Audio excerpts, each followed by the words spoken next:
Pronto, estamos no ar. Olá, partners do Meeting Educacional, tudo bem com vocês? É muito bom tê-los aqui conosco. Eu sou Fred Silveira, gestor comercial da Escola Baiana de Medicina e Saúde Pública, curador e apresentador do Meeting Online.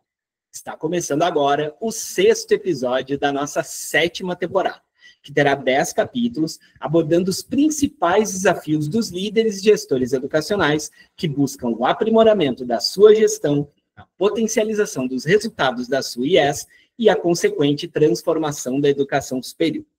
Mensalmente, estaremos por aqui, às vezes até mais do que isso, sempre trazendo convidados de altíssima relevância para o setor educacional. E você terá a oportunidade de interagir com eles. Se você está assistindo no YouTube, inscreva-se no nosso canal e aproveite para assistir aos outros episódios desta e das demais temporadas. Estávamos aqui falando agora dos bastidores aqui, que tem muitos conteúdos de temporadas passadas que continuam absolutamente atuais e, por enquanto, está tudo aberto, está tudo disponível lá na íntegra, então aproveitem, tá bom? Queria fazer um agradecimento muito especial aos nossos apoiadores, as marcas de excelência do mercado educacional que estão conosco nessa temporada. Actify Martech, Princípio Educação, Carta Consulta, Strix Educação, Avaliação e Projetos, Qualinfo Tecnologia para Educação, Revista Ensino Superior e Unibolsas Brasil. Captação de alunos. Um raio-x de 2025.2 e as previsões para 2026 é o tema de hoje aqui no Meeting Online. Vamos olhar para trás e para frente ao mesmo tempo, entender o que realmente aconteceu na captação de alunos em 2025.2, que deixou muitas IES em alerta, e refletir sobre os caminhos que se desenham para 2026. Não é sobre simplesmente medir os números, é sobre aprender com eles.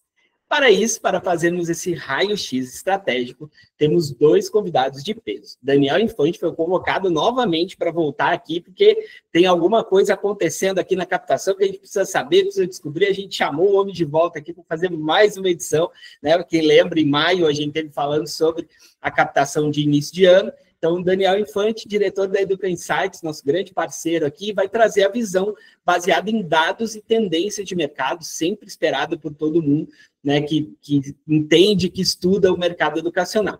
E a nossa queridíssima Bárbara Nascimento, pró-reitora de Comunicação e Marketing do Unifagop de Minas Gerais, que vive na prática os desafios e soluções da gestão da captação de alunos, entre outros desafios que ela tem. Ela também já esteve aqui conosco, né? Quem nos acompanha sabe do quanto que ela tem a contribuir, então tenho certeza que essa vai ser mais uma edição riquíssima. Eu, além de apresentar, terei a honra de mediar a conversa interativa com os nossos painelistas. A gente vai ter uma apresentação do Daniel, depois um comentário contextualizado da Bárbara, e a partir daí a gente utiliza aí a participação de todo mundo com aquela interatividade que é a marca registrada aqui do Meet. Então, durante o nosso encontro, a gente pede que vocês deixem seus microfones mutados e fiquem muito à vontade para utilizar o chat para fazer as suas perguntas e comentários, tá? O nosso time vai estar aqui prontinho para recebê-las e colocá-las na conversa, é a parte fundamental aqui do nosso encontro, com a interatividade que só quem está aqui ao vivo consegue ter, tá? O encontro está sendo gravado, posteriormente será publicado no nosso canal no YouTube, e eu queria até pedir para quem está aqui nesse nosso começo, já vai lá, corre lá no YouTube, @Meeting Educacional, e já se inscreve para ficar por dentro aí de todas as notificações e todos os conteúdos que a gente está disponibilizando por lá, tá certo?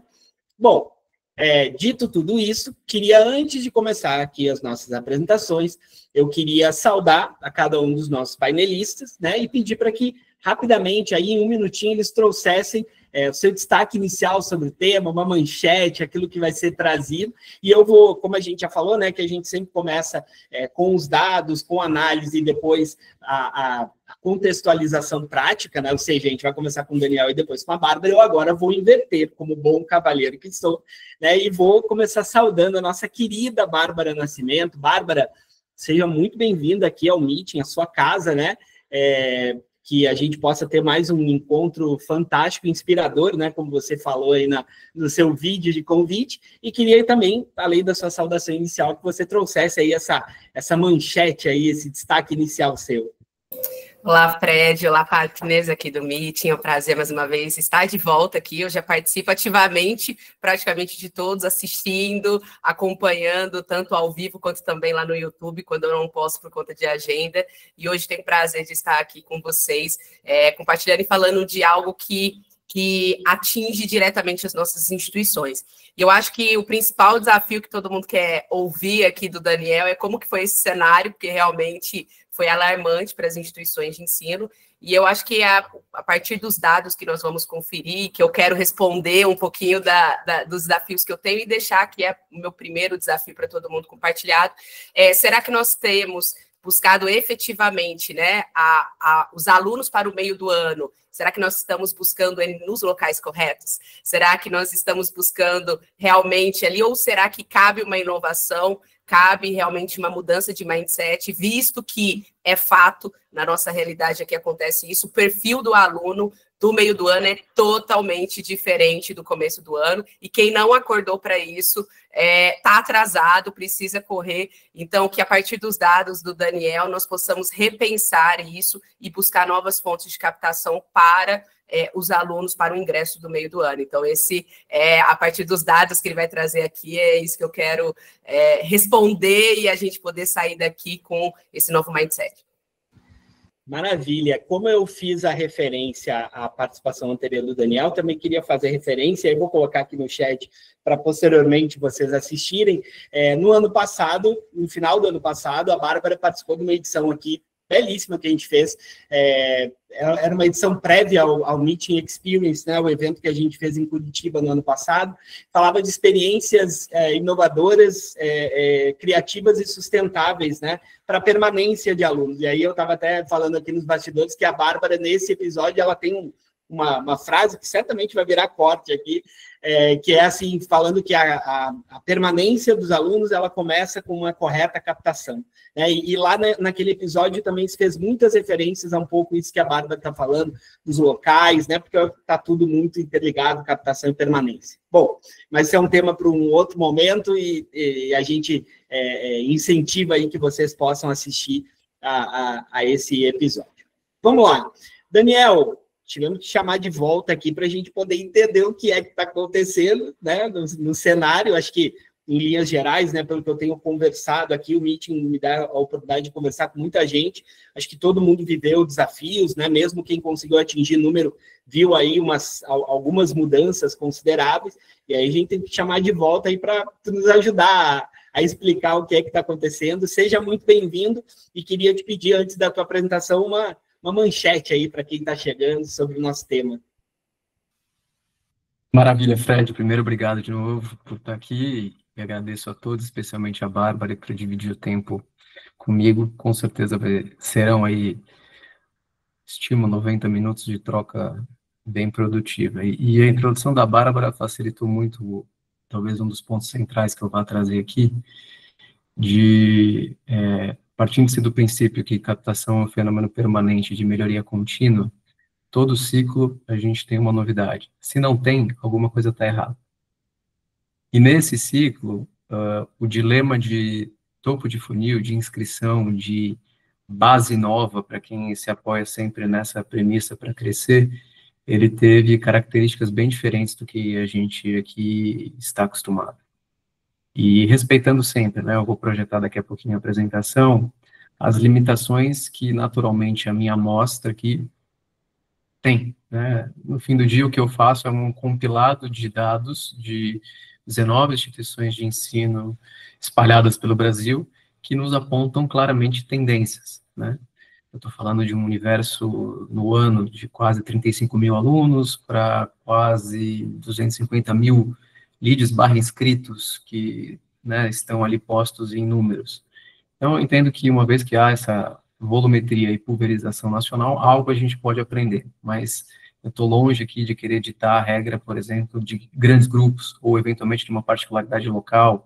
Então, aqui o ponto mais legal que eu quero trazer nos números, né, a conclusão mais significativa aqui, é ter esse tipo de reflexão que não necessariamente ela é quant, ela parte do quant, mas no fim do dia ela vai ser qual e é o que vai direcionar as ações diretivas de cada uma das instituições. Então, o que eu faço aqui de introdução e abertura é justamente sob esse tema, ou seja, a captura de novos leads em meio de ano, ela já era diferente, como a Bárbara mencionou, é outro público já há bastante tempo, mas agora, além de diferente, é mais escassa por mudanças que eu vou tentar traduzir aqui nos números que eu vou apresentar. E aí, claramente, a gente precisa mudar a estratégia e, consequentemente, a tática e a operação para que os números de matrículas apareçam. Então, essa é a minha introdução, Fred. Fica à vontade aí para colocar o próximo passo aqui. Eu estou já com a apresentação na agulha. Quando você quiser, estou à disposição. Maravilha, maravilha. Não, o próximo passo vai ser já a apresentação. Deixa eu só cumprimentar todo mundo e incentivar que todo mundo conte aí de onde está falando, né? Qual é a sua instituição. Está muito bacana aqui no chat. Tem gente de várias partes do Brasil, né? Isso é uma marca do Meeting, né? O Meeting já há muito tempo se relaciona assim com instituições de norte a sul do Brasil.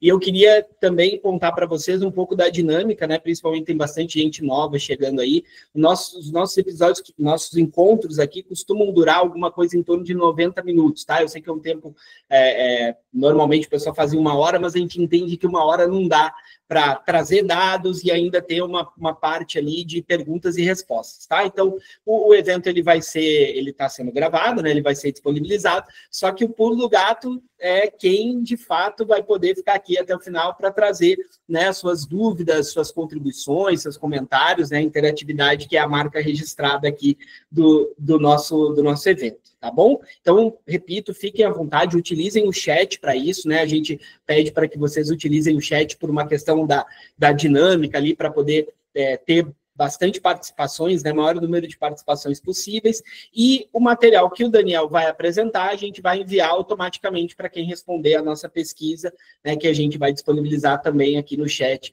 no finalzinho do encontro, tá bom? Então, fiquem todos muito à vontade, sejam bem-vindos mais uma vez. Daniel, passo de volta a palavra aí para você, os dados e números que todo mundo está querendo ver.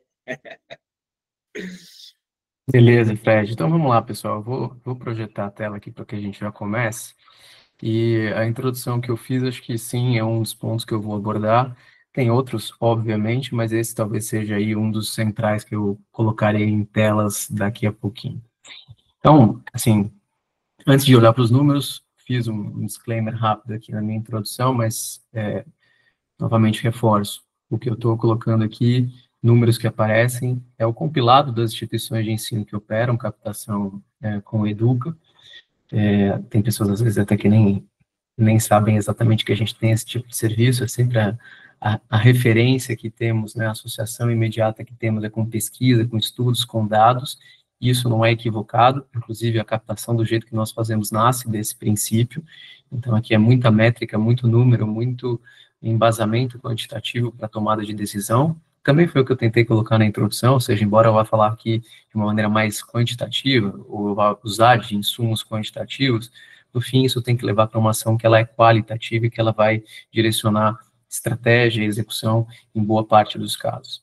Então, aqui são 19 instituições de ensino que operaram 2025.2 conosco e que, claro, uma vez que eu estou fazendo um comparativo com 24.2 em muitos dos slides, eu tenho um mínimo de parceria, de gestão conjunta, de 12 meses, para que não se tenha o efeito de clientes que começaram um processo de evolução na sua forma de fazer marketing e vendas em 25.2 e podem ter ali, né, índices relativos de crescimento e, em alguns casos, a depender do porte da instituição, absolutos, que possam aqui, né, enviesar toda a minha leitura. Então, eu sempre tenho uma série histórica, na prática, no bom português, eu estou comparando aqui banana com banana, né, é o same store, é a mesma base para que a gente consiga ter aqui as conclusões que eu vou mostrar, tá? Ô, Daniel, disclaimer rápido aqui, tá? Tava olhando a edição passada, foi um horror que eu te interrompi no início, eu não vou fazer isso. Não, fica tranquilo. É jogo rápido, mas eu preciso trazer isso também, que é o seguinte, pessoal, vou colocar aqui em um aspecto bem prático, tá? O que o Daniel está dizendo? Ele traz aqui o que é o resultado do trabalho que ele faz, que a Educa faz, com os clientes, né, deles, então ele até quantificou isso, são 19, e por que a gente acha isso sempre tão importante? Eu acho que é por isso que ao longo do tempo o Meeting, né, tem parceria com outras empresas e profissionais, mas eu acho que o que a Educa traz aqui é esse conjunto de instituições, ele é muito conjunto de instituições que se relaciona com o Meeting. É uma relação meio que causa efeito, sabe? E eu acho que são instituições que trazem diversos aspectos, assim, bastante amplos, bastante heterogêneos. Ele tem operações, assim, de diversos tipos, né? E, ao mesmo tempo, por ser a Educa Insights, há uma natural comparação daquilo que ele enxerga na operação dele com aquilo que ele está vendo no resto do país, tá? Então, assim, a gente acha que esse aqui é um belíssimo mapa, um belíssimo raio-x aqui para a gente poder entender um pouquinho do cenário. Mas é óbvio que vai ter instituições que são específicas, né, que têm as suas especificidades, mas a gente acha que aqui nós estamos muito bem atendidos. Daniel, prometo, acho que é o último aqui, viu? Não, fica à vontade, cara. Acho que o jogo assim fica até melhor. Às vezes eu entro, às vezes aqui numa explicação que fica difícil de compreender, pode me interromper e é tranquilo pra caramba pra mim aqui fazer dessa maneira. Então, até complementando o que o Fred menciona, quem são essas instituições, né? Essas 19. Na sua grande maioria são marcas já de tradição na sua praça, não é, novamente, totalidade da minha amostra, tem instituições aqui que estão nascendo, que tem uma marca que não é tão poderosa, que vive de uma eficiência operacional mais do que, de fato, a sua tradição posta, mas na maioria, eu diria que era 80% dessas instituições são de primeira ou segunda escolha, primeira ou segunda marca da praça, com alguns anos, eu diria que décadas, na maioria dos casos aqui, de tradição. Das 19, são 10 medicinas, né, ou seja, 10 dessas 19 possuem medicina no seu portfólio, até para não projetar a próxima tela, e repetindo o que eu já falei em outras edições, são instituições que, sim, dependem, e isso não vai mudar, pelo menos na minha visão, de um presencial bem estruturado. Mesmo com o advento da regulação nova na EAD, o presencial continua tendo espaço. E não penso que isso seja só para os cursos regulados, né? Os 5, talvez, ali que a gente coloque numa regulação mais protegida, ainda mais tendo-se agora a enfermagem como, né, a sua condição única de oferta via modelo presencial. Então, são instituições que dependem do presencial, são de marca qualificada, na sua grande maioria dos casos, muitas delas têm medicina, o que, obviamente, faz com que eu tenha um pilar que hoje, para competir, ele é crítico, que é marca. Né? Acho que marca é um componente de produto significativo que tem que ser posto sempre em perspectiva. Né? Então, acho que dando essa introdução, eu pulo aqui para a tela inicial, mostrando o resultado de matrículas, comparando 25.2, segundo semestre, com o ano passado, 2024.2, segundo semestre, e vemos que há espaço para crescer. Né? Então, é claro que o objetivo sempre de um trabalho como o que nós fazemos é chegar em indicadores como esse, mas eu estou sempre colocando nos meus slides um consolidado, né? É a junção dos resultados. Das 19, tem instituição que decresceu, tem instituição que não cresceu, tem instituição que cresceu bastante, tem instituição que ficou muito perto do volume do ano passado, né? Que ficou flat, ficou igual ao volume, ou muito perto disso. Então, é claro que dentre as instituições tem as suas flutuações, mas olhando-se numa perspectiva geral, há um acréscimo, né, de volumetria em significância inferior à do início do ano. Né? Não sei quem teve a oportunidade de participar em maio, quando nós fizemos uma live similar a essa, ou quem tem acesso ao material, quem não tiver, depois é só pedir para mim, para o Fred, isso é tranquilo, mas no início do ano, 25.1 versus 24.1, nós tivemos um crescimento acumulado geral de 30%, 30,9%, se eu me recordo bem. Né? Então, se cresceu mais no início do ano. Guardando essa conclusão, crescemos bem no início do ano, e temos um crescimento neste meio de ano. Há uma correlação forte entre essas duas resultantes aqui, eu vou explicar mais para frente, tem indicadores meus aqui que favorecem e facilitam essa minha explanação. Então, de forma geral, há espaço para crescer. Isso é regra? Não é regra. Para que isso ocorresse, eu vou contar um pouquinho como nós fizemos, mas mudanças na engrenagem foram necessárias e com, lógico, né, como eu também já mencionei, com um embasamento quantitativo, com um indicador que me mostrava que se eu ficasse apostando só em base nova de topo de funil, eu ia ter um resultado em volume e não ia satisfazer os meus níveis de conversão históricos, e tampouco ia sobrar dinheiro no bolso para pagar a conta, ou seja, ficou mais caro o capital. Então, acho que estou dando aqui só alguns indicativos do que eu vou elaborar ao longo dos próximos slides, tá? Indo para a parte direita da tela, uma vez que a gente quebra pelas duas modalidades, claro, né, que eu ainda não estou entrando na nova regra, que teremos 3, né? Eu estou agregando o semipresencial na sua composição, respeitando a regulação antiga, que faz sentido para cada instituição, dentro do que era EAD, né? A dicotomia EAD presencial aqui na perspectiva de modalidades de ensino. Então, olhando-se para presencial, um crescimento de 13% de base. Então, lembrando que o que eu mencionei, há sempre uma grande dependência, vejam os volumes, né? Estou falando de 7 mil para 3 mil, 70% aproximadamente ali da volumetria em novas matrículas presenciais, para 30% em novas matrículas em ensino à distância. Então, há uma dependência clara do presencial, é onde a receita está, é onde, de fato, há né, a maior diretriz ali de tentativa de se ter eficiência, é o que é explorado mais nas campanhas de momentos nos quais a gente precisa gerar topo de funil, é o produto aspiracional. Então, isso é regra para todas as instituições. Tem, inclusive, players aqui que são puramente presenciais, que optam não entrar no ensino à distância. É uma briga sem fim comigo, mas, enfim, é o que é a opção ali do mantenedor em seguir o presencial, e claramente, desse tipo de diretriz, a gente chega até um momento que, né, a decisão é de quem é o dono, quem é o gestor principal, embora possa ferir algum princípio que a gente tente cavar na estratégia. Então, novamente, tem instituições que são puramente presenciais. Um ponto que eu não falei e que é importantíssimo aqui, embora esses meus números possam parecer que a gente trate cada instituição aqui de uma forma padrão. Adriano, você tem uma receita de bolo aí que funciona para todo mundo, você vai colocar uma estratégia que faz com que todas as instituições funcionem do mesmo jeito. Não é desta maneira. É natural que haja uma convergência de algumas ações por conta de uma sazonalidade que é compreendida. Mas a forma de fazer, e o que eu quero dizer com isso? Tem instituição que pode colocar 100% do seu investimento em mídia digital que vai dar o resultado que a gente quer. Tem outras que, se não fizer um equilíbrio de 60-40, às vezes 50-50, não vai chegar onde a gente quer.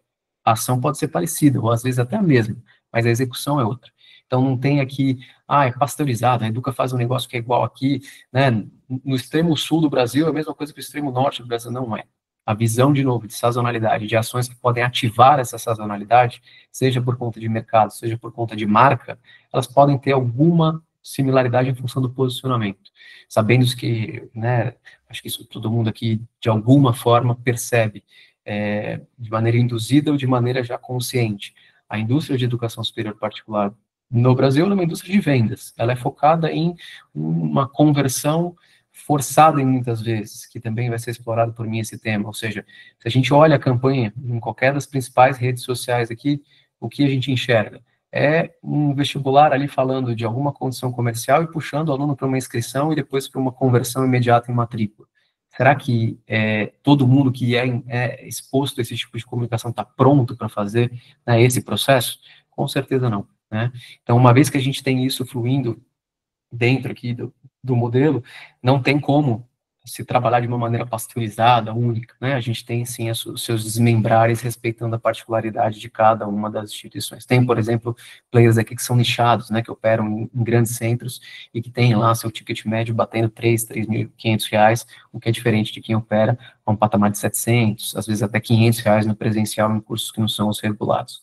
Então, fecha esse parênteses, porque sempre é importante explicar para a gente não tirar a conclusão equivocada. Volta porque eu estava falando, presencial aqui crescendo 13%, grande dependência desses cursos por essas instituições, por conta da sua história, da sua particularidade local, de ter sempre a referência de qualidade em termos de entrega do ensino superior particular. Primeira ou segunda escolha, marcas boas, marcas de qualidade na sua grande maioria. Porém, se eu olho ensino à distância, um crescimento muito significativo, embora em bases menores, se comparado ao ano anterior, de 35% arredondando aqui, mais do que no início do ano. No início do ano, eu não vou lembrar, foi duplo dígito também, mas ficou, talvez, na primeira dezena de crescimento, né? Ficou ali entre 10, 15, não vou recordar agora quanto do ensino à distância, cresce mais agora. Fenômenos que empurraram isso, com certeza. Lembrando do perfil dessas instituições, marcas locais, EAD, muito mais posto para uma proteção de market share e mecanismo de eficiência, para desde aprender a colocar um pouco de carga digital no seu presencial, até não perder aluno para o meu concorrente de marca nacional, que com certeza vai para um modelo de preço onde ele não tem fortaleza de marca. Então, esse é o modelo. Uma vez que eu tenho esse perfil de instituições e eu tenho um movimento muito significativo de grandes, criando uma espécie de modelo de compra por impulso, que na prática isso sempre ocorreu, mas forçada pela regulação. Então, o que eu quero dizer com isso? Foram várias peças, quem aqui né, respira um pouco disso, né, seja na sua experiência individual, seja na sua experiência profissional, em clientes ocultos ou em flutuações pelos concorrentes locais, viu que grandes começaram a fazer o uso do EAD com um senso de escassez, urgência, é a última chance, o EAD vai acabar, e isso gerou, lógico, um empréstimo de urgência para a categoria. Então, as marcas que são pequenas acabaram se aproveitando do movimento, da categoria, do segmento ensino à distância, posto por quem tem poder de ativação, leia-se dinheiro para investir e capacidade plena para pulverizar campanhas com esse mote. Fez com que a vertical acabasse funcionando melhor para quem é pequeno. Uma vez que isso aconteceu na perspectiva de matrículas, também foi verdadeiro na perspectiva de inscrições. Então, se a gente quisesse elencar aqui desafios ou temas que possam ter impactado essa minha conclusão macro aqui de uma maior dificuldade de captura de base nova nesse meio de ano. O advento da regulação impulsionado pela forma como quem tem condição de investimento, ou seja, os grandes colocaram isso para o mercado e emprestou para a categoria.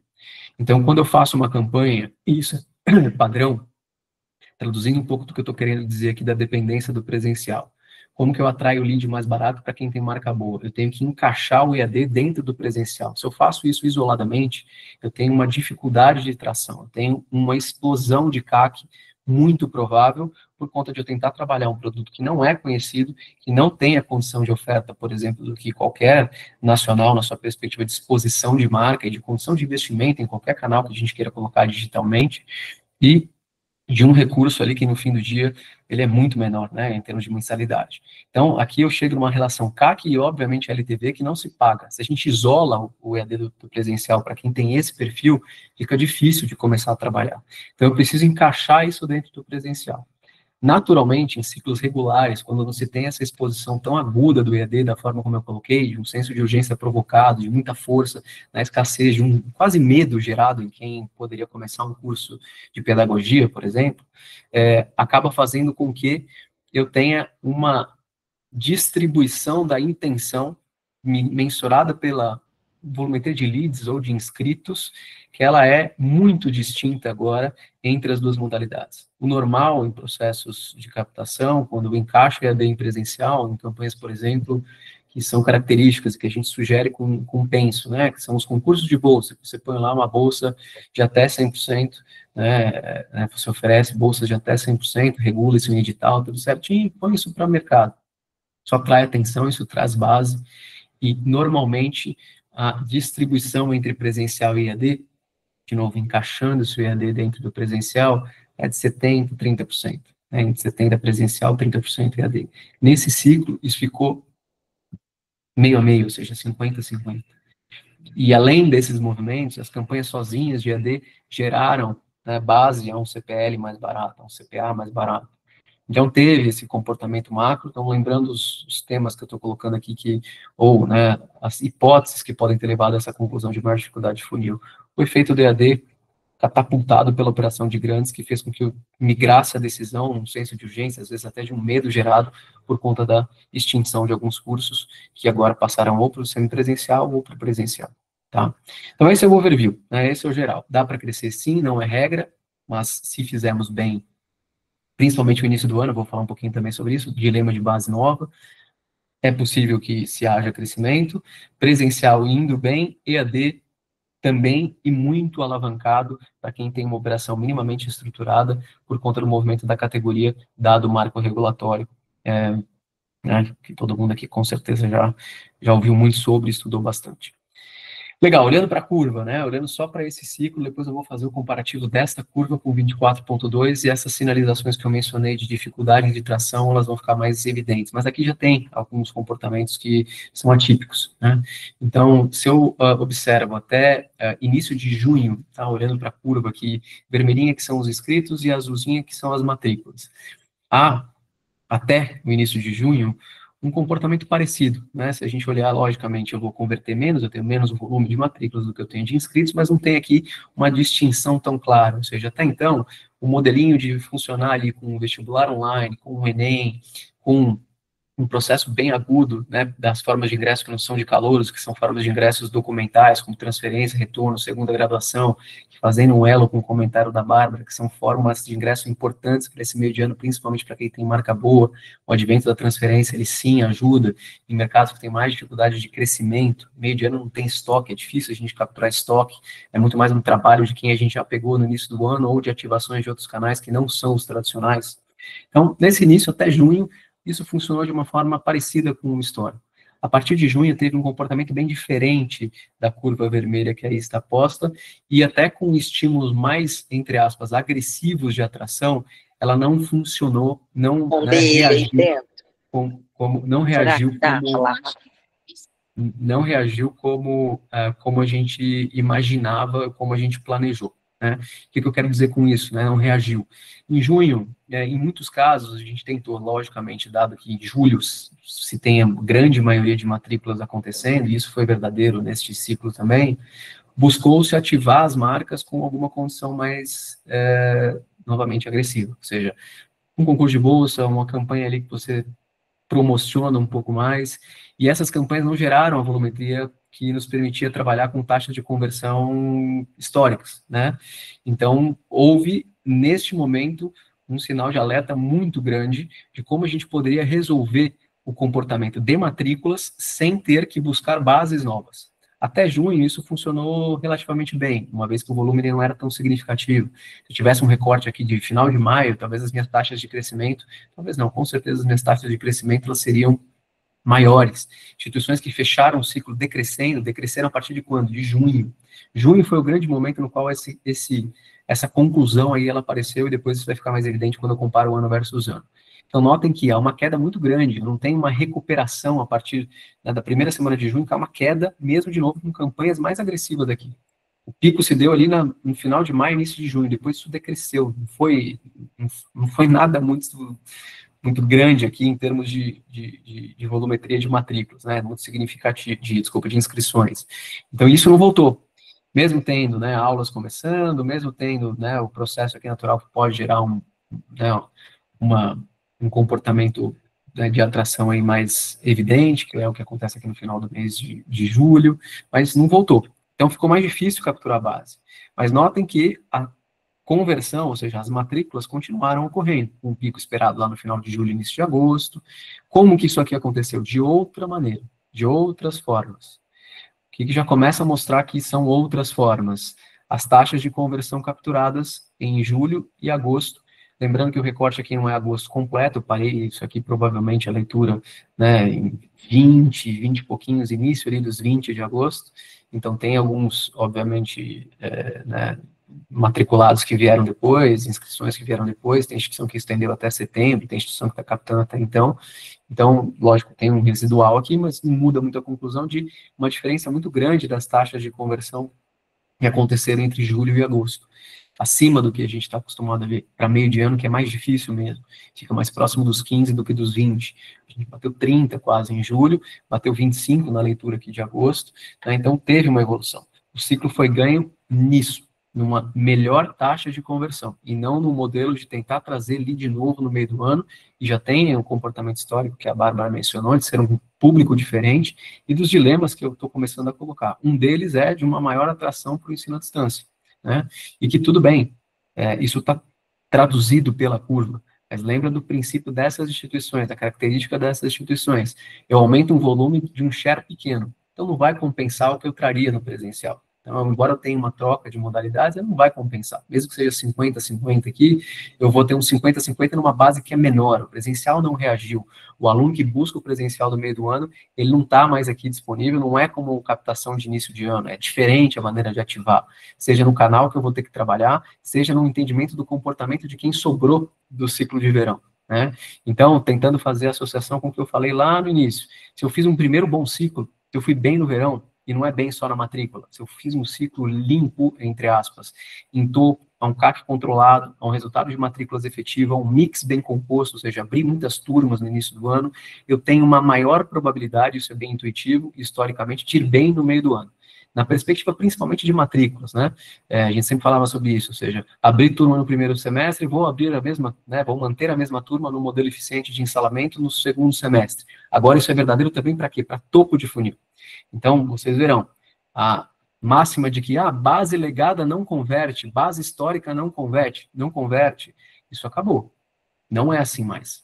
E não é assim só em uma instituição. Isso aqui foi verdade em, se não todas, na grande maioria. Talvez as exceções sejam aquelas que têm um ciclo de meio de ano tímido, ou que ainda estão em um processo de maturação do seu mercado potencial que é distinto, que ainda tem pessoas que poderiam ingressar, maturando ainda o modelo, mas instituições, de novo, que estão conosco aqui há 5 anos, por exemplo, já começam a ter esse tipo de necessidade. E aí volto ao tema que eu falei anteriormente. Se a gente tratar o funil como a indústria trata, que é um funil de vendas, que são ações de vendas, basicamente, isso vai ficar cada vez mais caro, cada vez mais difícil. O princípio da base nova acabou. Não dá mais para a gente depender só de lead que nunca apareceu, né, no funil conosco. E quem apareceu pela primeira vez, ele não está pronto para matricular. Ele precisa de nutrição, ele precisa de um trabalho de marca muito bem estruturado, ele precisa de conteúdo de meio de funil, né? É entender que esse cara não está lá navegando só no Instagram, só em TikTok, Facebook ou qualquer outra mídia, que ele vai lá no ChatGPT ou em qualquer IA pesquisar sobre a instituição, a jornada mudou, ele vai no YouTube depois ver se tem algum vídeo ali falando sobre qualidade. Ele pode se inscrever, até porque, se a gente pegar aqui 10 instituições, eu aposto que 9 delas terão um único canal de contato posto para esse aluno no seu site, no formulário de inscrição. Não tem outro ambiente que esse aluno entre para ele começar a ter um relacionamento. Então, como é que é a forma dele dizer oi para a gente? Fazendo uma inscrição. E aí a nossa leitura é, ele fez a inscrição, está pronto para matricular, precisa fazer sua matrícula, toma aqui um desconto. E esse cara nem vai dar atenção para isso. Então, acho que esse é o grande dilema aqui, né, macro, que não tem, lógico, respostas exatas, tem um penso diferente, que a gente tem que levar em meio de ano muito, mas já pensando em 26.1, que talvez isso que apareceu em 25.2 seja verdadeiro em 26.1. E se for assim em 26.1, se aqui foi suado, imagina em início de ano, que é o ciclo que faz o ano, né? Então, passando brevemente pela composição de mix, que aqui dá uma esfriada no meu racional, não muda muita coisa aqui, o mix é parecido, tem vestibular online lá ganhando um pouco mais de relevância aqui nesse ano do que até no ano passado, o EAD sempre dependendo mais. Vejam, transferência para o presencial representando 12%, então é importante aquilo que eu mencionei, de trabalhar essa forma de ingresso, saber como acionar esse público, não é o aluno 1.0 aí, o calouro, é aquele que foi para o concorrente ou mais barato, ou com alguma questão de entrega que pode migrar para a minha instituição, então saber como acionar esse canal é relevante, na perspectiva de marketing, atração, e na perspectiva interna, às vezes a gente tem lá timings de visão sistêmica na prática, né? A visão sistêmica não acontece, então fica travado lá na secretaria, porque o lançamento disso dentro de um sistema não é efetivo, porque eu tenho que fazer um cadastro no RP para isso jogar para o CRM, que é o que vai para a mão do comercial, não rola, demora, sei lá, quase uma semana. Ou para no acadêmico, o coordenador não consegue ter tempo para fazer essa análise de uma maneira rápida. Os mecanismos de pré-análise, de um encaixe de matrizes com concorrentes, que a gente já sabe quais são aqueles que mais transferem, é super importante nesse processo. Enfim, não é só fazer campanha, tem muitas coisas aí que, muitos componentes que ajudam a transferência a funcionar melhor no meio de ano, o que é bem relevante aí para essa perspectiva de que o meu público potencial está diminuindo, né? Cursos, né? Aqui só olhando para os top sellers, aí, os 10 de presencial e EAD. Claramente tem-se no presencial a relevância de direito e psicologia, principalmente, passando ali dos 12%, batendo 13%. Depois vem enfermagem, análise de desenvolvimento de sistemas, educação física, biomed, medvet, administração física e nutrição, né? Então, tem muita área da saúde ali, o que também é bem normal, e o representante clássico da área de tecnologia, por ser o curso de mais rápida formação e que já está traduzido na mente, né, de quem busca a TI, que é a análise e desenvolvimento de sistemas. É claro que tem os adventos das novas ofertas, que misturam engenharia com tecnologia, que colocam inteligência artificial sob evidência, acho que sim, tem mercado, mas esse é o representante clássico, porque é um tecnólogo, na sua grande maioria dos casos, aqui em 2 anos, tem-se a formação e, consequentemente, aí a oportunidade de mercado de trabalho, tá? Mas vejam que eu tenho 1/4 do volume posto em Direito e Psicologia, que isso não vai mudar, isso vai continuar, mas a cauda longa, ela também existe. Ah, Daniel, esses cursos aqui, eles podem virar semipresencial, né? Principalmente aí esses outros representantes da área da saúde podem, mas é um pensar muito significativo que a gente precisa ter aqui, né? Eu acho que só o semipresencial por si, ele já traz a relação implícita de uma redução de ticket que eu não sei se a gente está preparado para. Ou, talvez eu tenha a oportunidade de ter as duas ofertas funcionando em paralelo, uma vez que eu ensalo, que eu combino as matrizes e consigo ensalar esse aluno, né, em uma mesma turma, respeitando novamente regulação, né?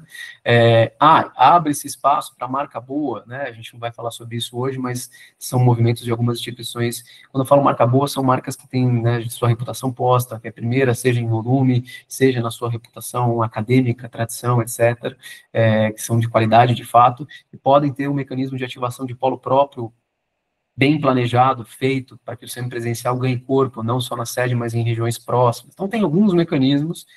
Eu desacredito que o mercado vira semipresencial. Acho que aqui ainda tem um espaço grande para presencial, bem estruturado, bem feito, principalmente nesse perfil de instituição que eu estou mencionando aqui.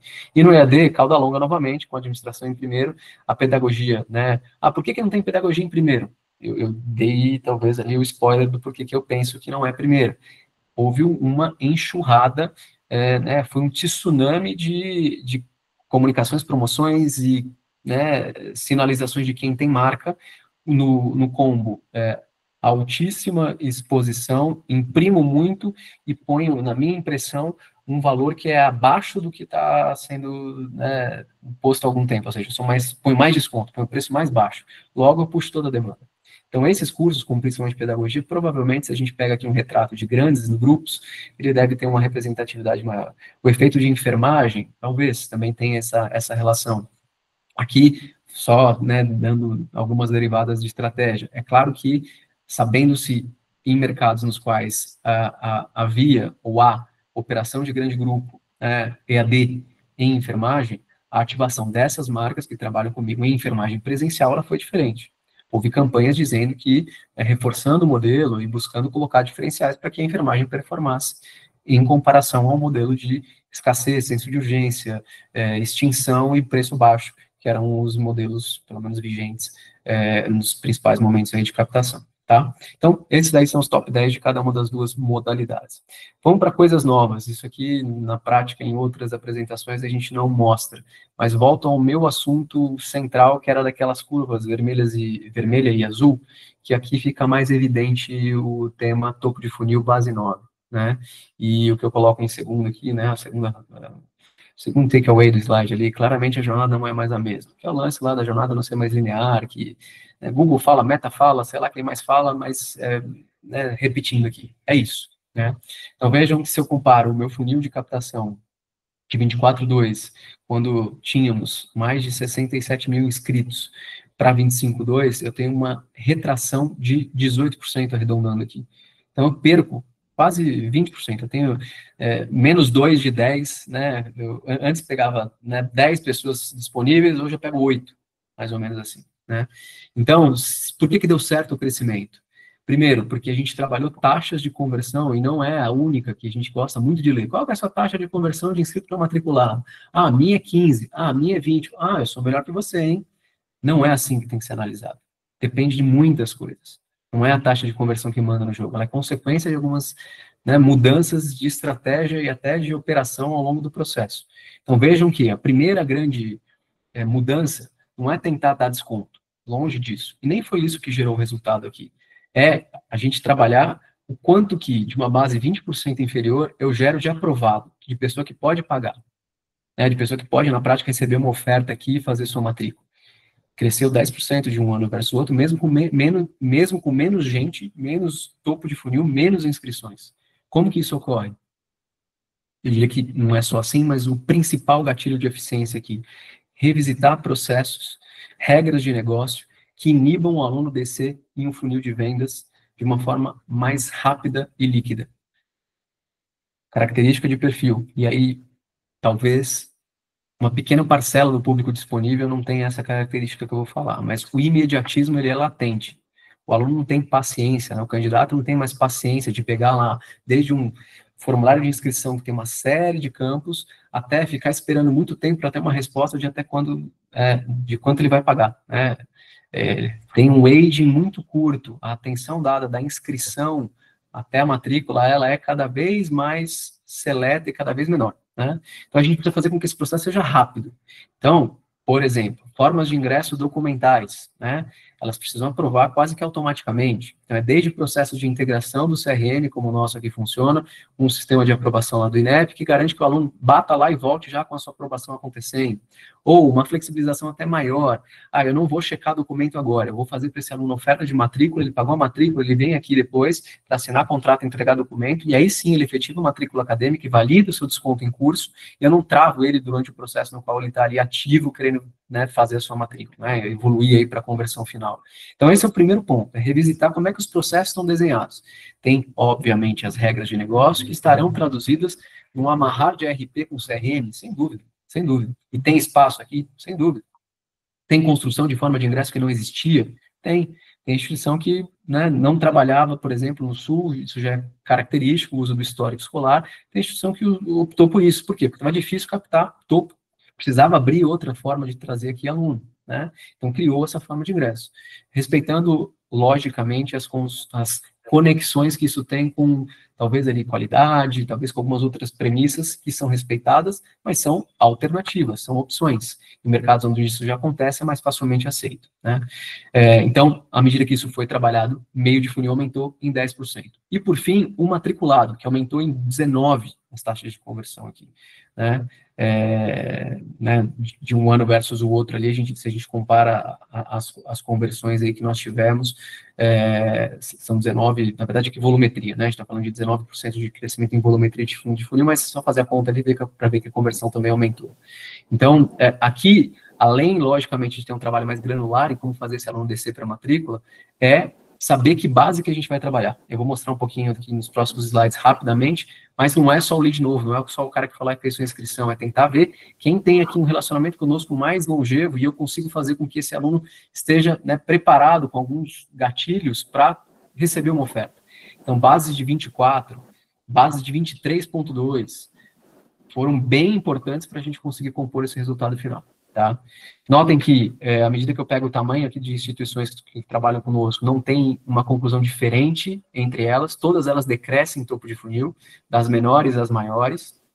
Isso, ao longo dos meses, como eu falei, o grande buraco aconteceu aqui em junho, com menos 43% aqui de base, ano versus ano. Vejam pelas curvas, né? No ano passado, uma excelente volumetria, o pico, e esse ano, muito aquém, algo quase que uniforme, desde o início do mês até o final aí do ciclo de captação. Não sei se alguém quer falar alguma coisa, tem o microfone aberto aí. Não, pode seguir, Daniel. Isso.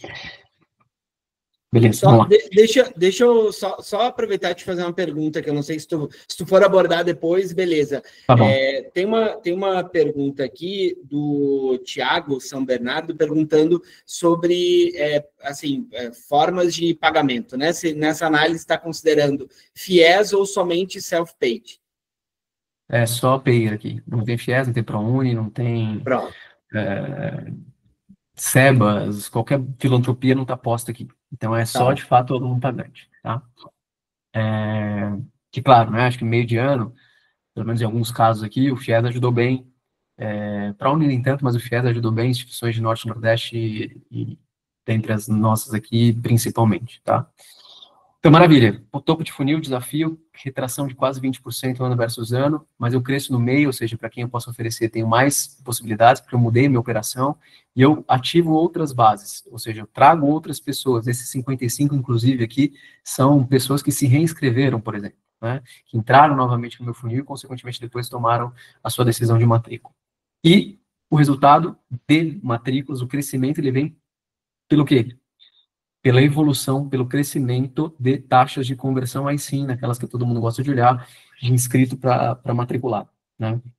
Então, vejam que não é o principal, o delta positivo não está principalmente aí, ele está onde eu falei, ou seja, de inscrito para aprovado foram 15 pontos percentuais nas taxas de conversão, ou seja, o primeiro nível clássico de funil aqui, de 44 para 59, 15 pontos percentuais, arredondando isso tudo para cima aqui, tá?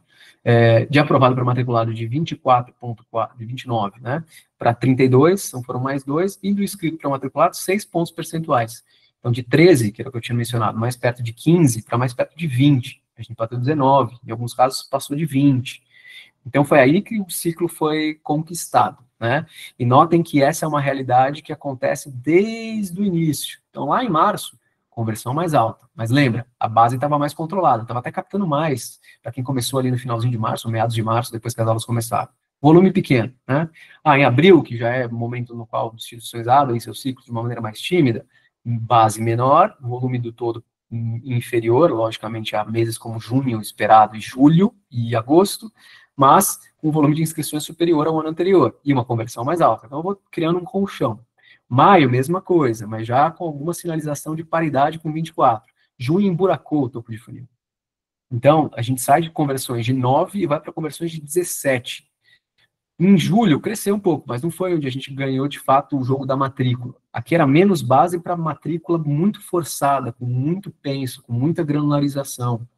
Então, vou tentar traduzir esse negócio aqui no jeito que a gente faz, tá?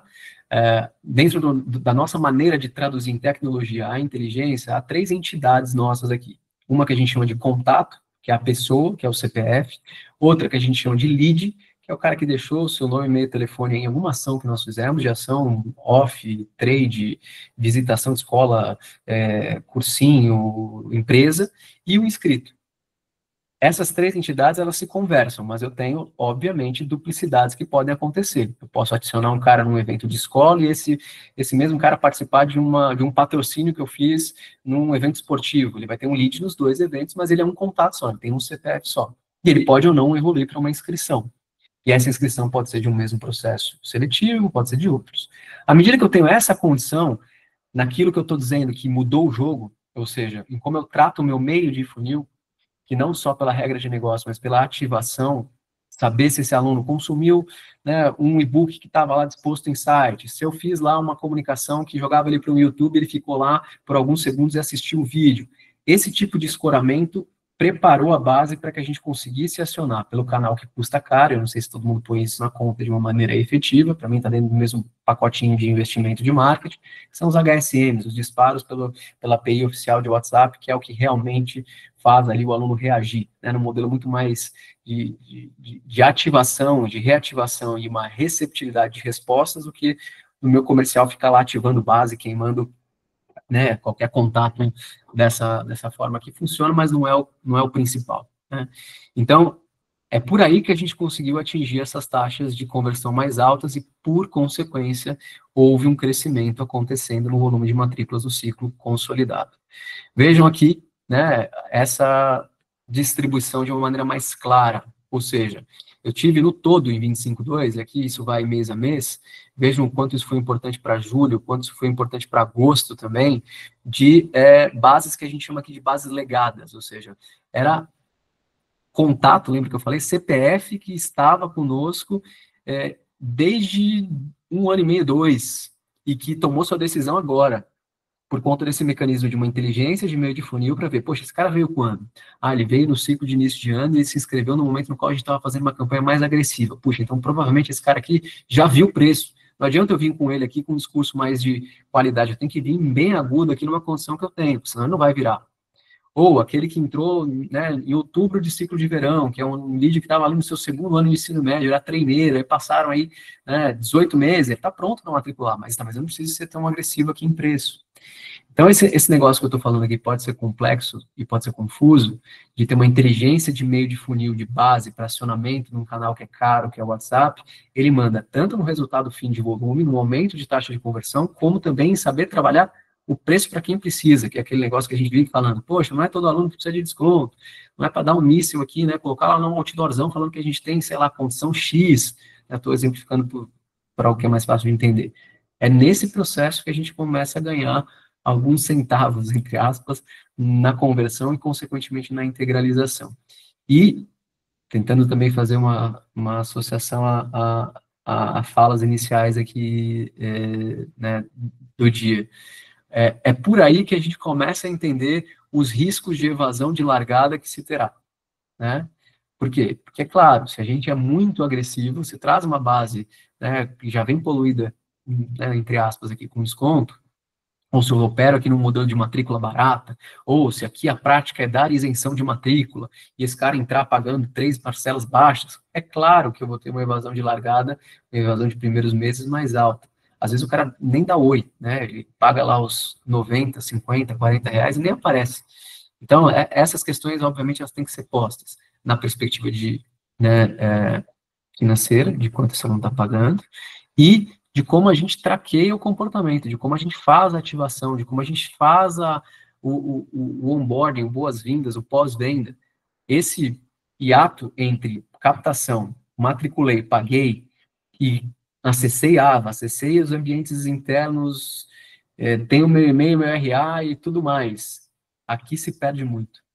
E não é só preço, acho que preço é um deles. E tem outros componentes, e esse processo que eu estou dizendo aqui de gestão, de comportamento de compra, ajuda demais a prevenir que a gente tenha esses problemas iniciados bem no início, né, da jornada desse acadêmico com a gente, tá? Então, se fizer aqui o agregado, foram 36% do volume de matrículas que vieram por pessoas que já estavam na base, não eram acionadas por campanha, não vinham de qualquer mecanismo de ativação primária aqui, já estavam conosco, né? Olhando isso semana a semana, haverá uma flutuação, né? Mas vocês notarão que isso vai ficar entre 30, tem casos que bate 40, tem casos que excedem os 40, veja que final de junho e julho excede, né? Quem está na base há mais de 3 meses. Lembra, mais de 3 meses? Eu estou falando de um legado.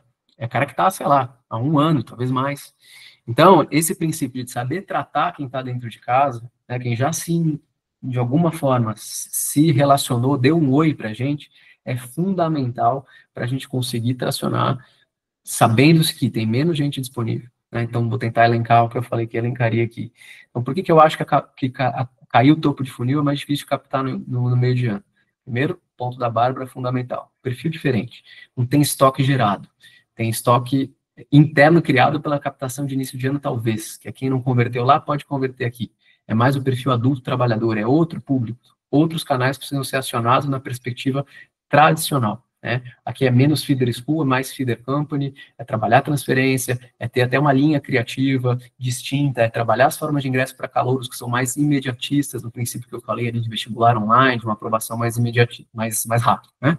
Então, esse é o ponto 1. Então, isso já é historicamente assim. Ponto 2, a gente ouve muito sobre uma sociodemografia que retrai o público disponível, estoque, para a educação superior. Acho que isso é muito mais sensível para a educação básica, mas para a educação superior também diminui, ou seja, eu tenho menos gente. Se eu vou granularizando, se eu vou transformando isso do macro para o micro, é claro que em mercados nos quais há um crescimento muito significativo de algum player, eu tenho menos estoque. Aí o 2 empresta para o 1, ou seja, eu tenho um 2 aqui no qual eu tenho mais dificuldade porque eu tenho menos gente, e eu tenho um 1, uma vez que eu tenho um perfil diferente aqui disponível, ou seja, são outras pessoas que não são aquelas do início do ano. Então, as coisas aqui se correlacionam e fica mais complexo. Então, isso mais macro. Vamos para o micro. Uma vez que eu tenho um aluno aqui que é menos disponível, mais imediatista, e que tem uma jornada, né, no chavão aqui, que não é linear, que ele não vai lá, tá no Google pesquisando curso de administração presencial. Ele não faz mais isso. Ele vai lá para o GPT e vai perguntar: a marca X é boa no curso de administração? Ou, mesma coisa no TikTok, mesma coisa no TikTok principalmente, no YouTube, para ver o vídeo, para entender algo que está ali, né, rodando, para ler o que vai sair na inteligência artificial, e talvez ele acesse o site para ver se tem alguma informação que vai ajudar ele a decidir. Então, a gente tem que trabalhar diferentes canais, e não só focado no modelo, que talvez esse seja o 4º ponto, de venda, de pegar o cara ali pela inscrição e tentar matricular. A gente tem que ter outras formas de fazer isso acontecer. Talvez a medicina seja o produto que mais tenta fazer isso. Eu tenho um evento para medicina aqui que é ou online ou presencial, que eu ponho pessoas aqui qualificadas ou renomadas, ou que sejam ali popstars em alguma questão, que possam chamar aluno e dali eu começo um relacionamento. Ao invés de eu chamar esse cara para um vestibular, eu chamo ele para visitar o campus, eu faço um dia aqui de uma visita guiada. Eu crio lives com o coordenador de curso. Eu não estou falando de inscrição aqui, eu estou falando, isso até antes de vestibular, eu estou falando de uma nutrição, entre aspas, mais estimulada ou forçada, o nome que a gente quiser dar, mas que corroborarão para uma matrícula ou para uma inscrição paga em medicina, ou para uma matrícula em cursos outros, mais facilitada.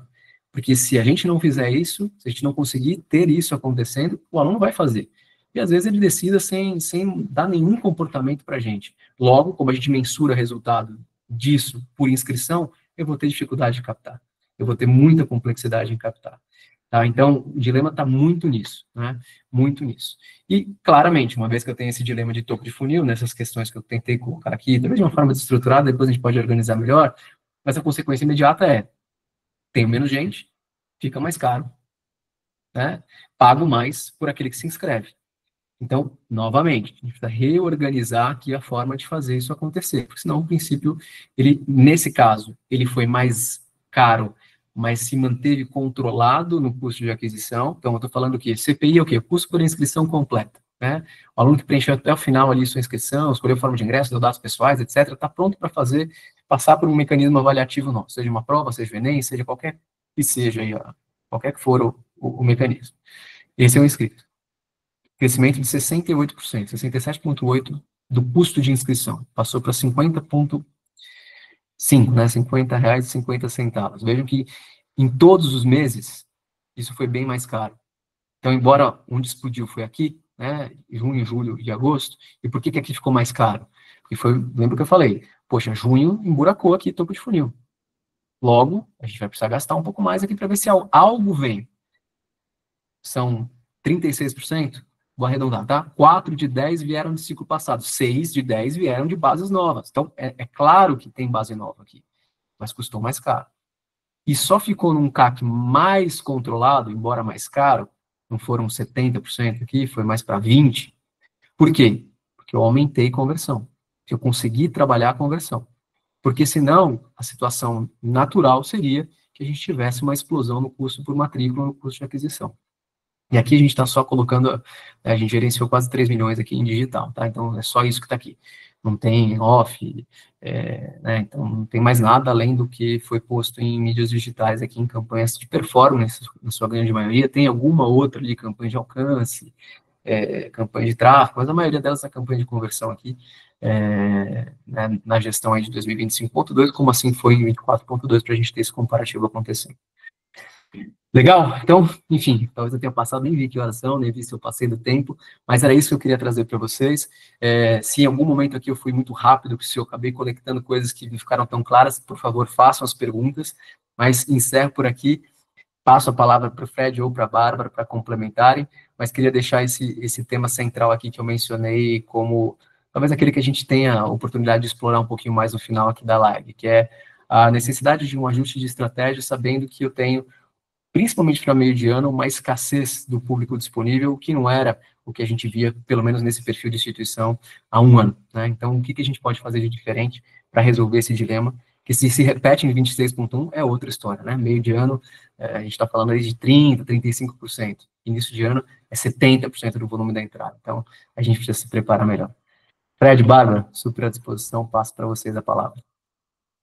Bárbara, e aí?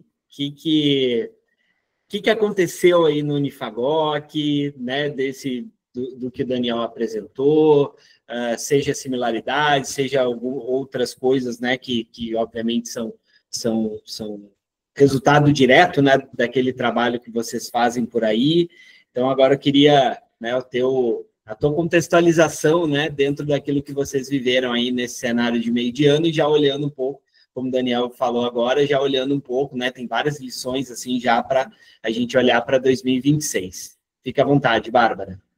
Bom, primeiramente que acho que Daniel respondeu muito das nossas angústias, né, muito dos nossos receios ali.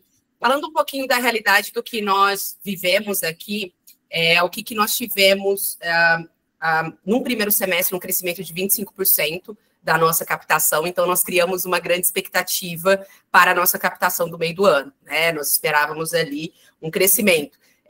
Como nós somos uma instituição de pequeno porte, né, até 3 mil alunos, e aí gosto muito quando o Daniel traz essa diferenciação do porte das instituições de ensino, porque eu acho que isso que a gente tem que olhar sim para o mercado, mas olhar também para a nossa realidade e nos compararmos também com instituições dentro do mesmo porte, do mesmo segmento. E, óbvio, olhar para o que cada uma está fazendo de diferente, independente do porte, que pode agregar muito para a nossa instituição. Aqui nós tivemos um empate, não tivemos um crescimento em números absolutos, mas tivemos um crescimento em receita, que isso também é um insight que eu queria trazer para muitos colegas aqui. É muito importante, às vezes, a pressão em cima da equipe de captação, em cima é apenas nos números absolutos, mas nós trabalhamos muito aqui com uma análise dos números absolutos, mas também uma análise no ticket médio, naquilo que é gerado do faturamento para a instituição, né? Aquilo que traz de receita. Que, no final das contas, nós temos duas métricas que nós buscamos enquanto instituição de ensino. O crescimento da base de alunos, mas também não adianta crescer uma base de alunos que vai estar com uma receita financeira lá embaixo, senão esse negócio não se sustenta. Então, a gente procura ter essa leitura muito. No começo do ano, tivemos esse crescimento nas duas frentes. No meio do ano, não tivemos um crescimento no volume de alunos, empatamos no final das contas, mas conseguimos crescer ali em torno entre 5% a 10% na receita, carregada muito por cursos, alguns cursos com um ticket um pouquinho mais elevado, mas uma surpresa muito grande que nós tivemos aqui, que foi o curso da enfermagem, onde que no ano passado o crescimento dela praticamente foi quase que de 300% comparado no meio do ano passado. Um destaque aqui, então, esse primeiro insight que eu queria trazer de todo mundo analisar números absolutos, mas também receita, que eu acho que isso é muito precioso e isso faz com que nós possamos entregar o resultado final para a instituição, né? A segundo passo é que não adianta tomarmos decisões no empirismo, com dados, e acho que o Daniel entregou isso de forma rica. E aqui eu queria trazer um pouquinho a base legado, que é realmente nós olharmos e nos atentarmos. Aqui na nossa realidade, só para vocês entenderem, 45% da nossa captação veio da nossa base legado.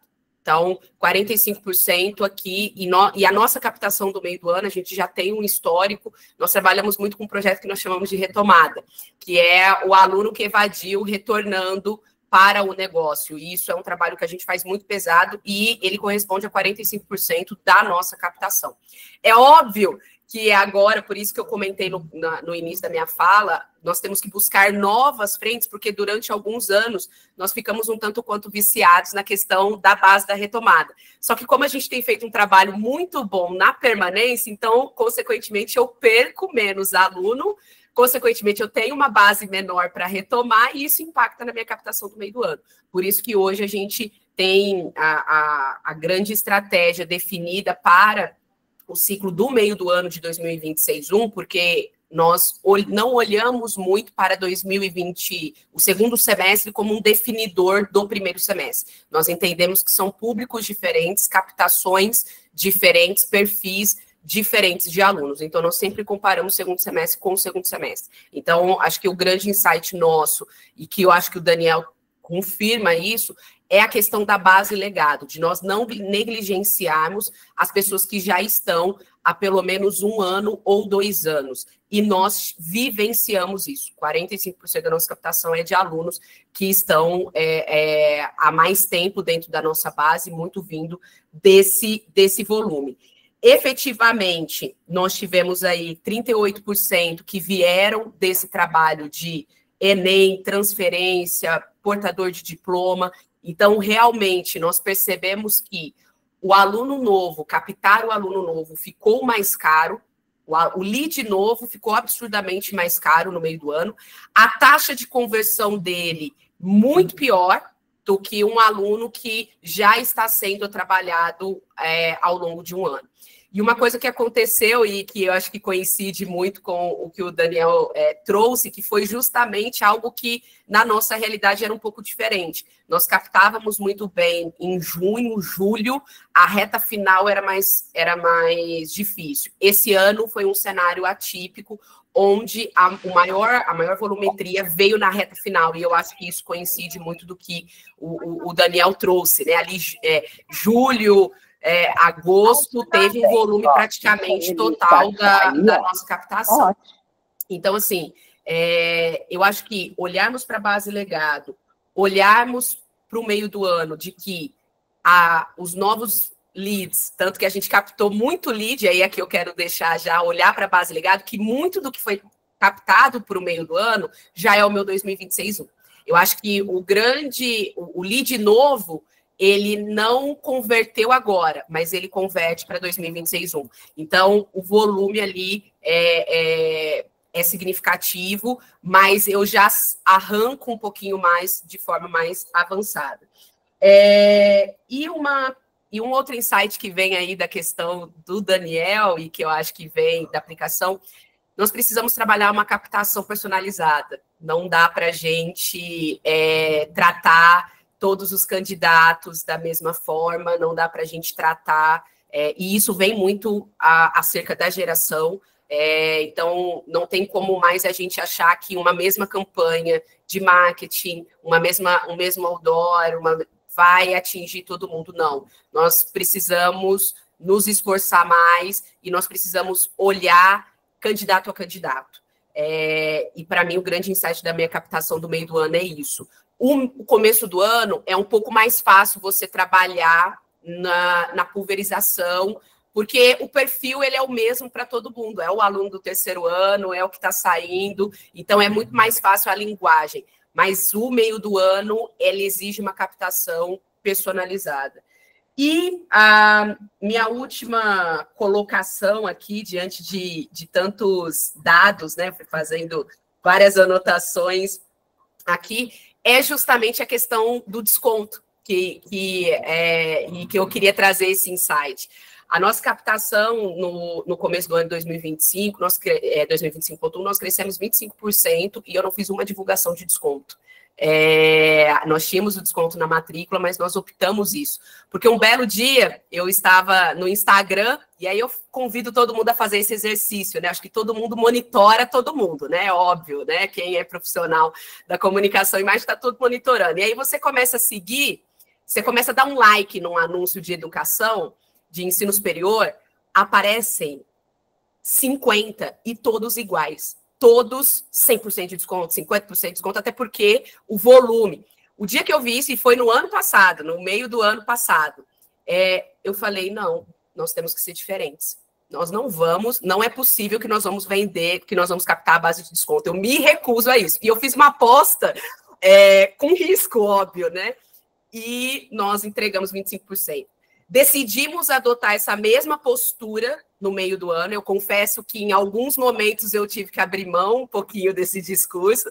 Tivemos que ser um pouquinho agressivos em algumas ações de plantão, em alguns anúncios, já porque realmente estava muito mais difícil captar, inclusive o lead novo no tráfego. O lead novo no tráfego estava, assim, absurdamente tanto caro quanto também de baixa conversão. Então, nós tivemos que abrir mão um pouquinho desse discurso, mas nós entendemos que mesmo vindo essa volumetria do desconto, ele não atrai o aluno para conversão. Então, eu quero fazer uma chamada. Não adianta nós nos apoiarmos. Eu sei que é muito confortável para a equipe comercial, para a equipe da comunicação e marketing, né, pedir o desconto, até porque a gente fica muito assim, receoso, ansioso com relação à concorrência. A gente vê todo mundo fazendo e a gente cai no erro, vamos fazer também. Mas não, a gente precisa olhar para uma última coisa que eu vou colocar, que é marca. Nós precisamos fazer uma captação personalizada e nós precisamos cuidar da nossa marca. Se nós temos marcas bem cuidadas, fortes, e aí falando um pouquinho da realidade do Unifagoc aqui, que é uma instituição onde é 100% presencial, não temos cursos no EAD, temos sim medicina, mas numa realidade completamente diferente. Nós olhamos medicina apartado, esse crescimento dos 25% é exclusivamente dos outros cursos, sem medicina. Então, eu deixo, com base em tudo isso que o Daniel trouxe, esses 4 princípios aqui, que a gente precisa trabalhar com a base legada, entender que o meio do ano não é necessariamente aluno novo, porque o cenário mudou nesse meio do ano. Olharmos para a nossa marca, e aí aqui fica o destaque, para olharmos com muito zelo a questão do desconto. Não é desconto que atrai, mas é marca forte, é qualidade, pensando nas nossas localidades. Nós estamos falando aqui de grupos grandes, estamos falando de marcas de pequeno e médio porte, e principalmente nós olharmos muito bem para essa questão dos dados. Os dados, eles nos mostram as estratégias. Então, eu acho que toda essa apresentação que o Daniel fez fica o desafio para nós sairmos aqui e montarmos algo semelhante com das nossas instituições, né? Eu mesma já estou jogando aqui as nossas curvas, os nossos aprendizados, e olhar que o cenário é diferente e exige uma criatividade de todos nós. Temos que olhar para os dados, mas temos que também adaptar tudo isso para a nossa realidade.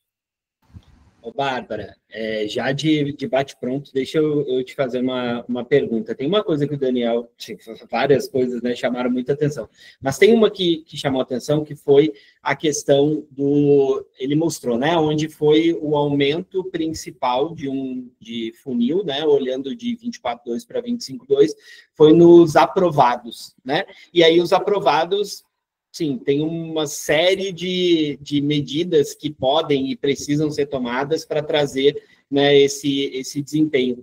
Como é que é a realidade de vocês aí nesse sentido? Não só, ou não especificamente, dizer se esse número cresceu ou não, mas como é que o Unifagoc, uma instituição, né, assim, com essas características que você recém trouxe, como é que olha para isso, assim, para esse lugar do aumento da eficiência, etc., do funil de aprovados?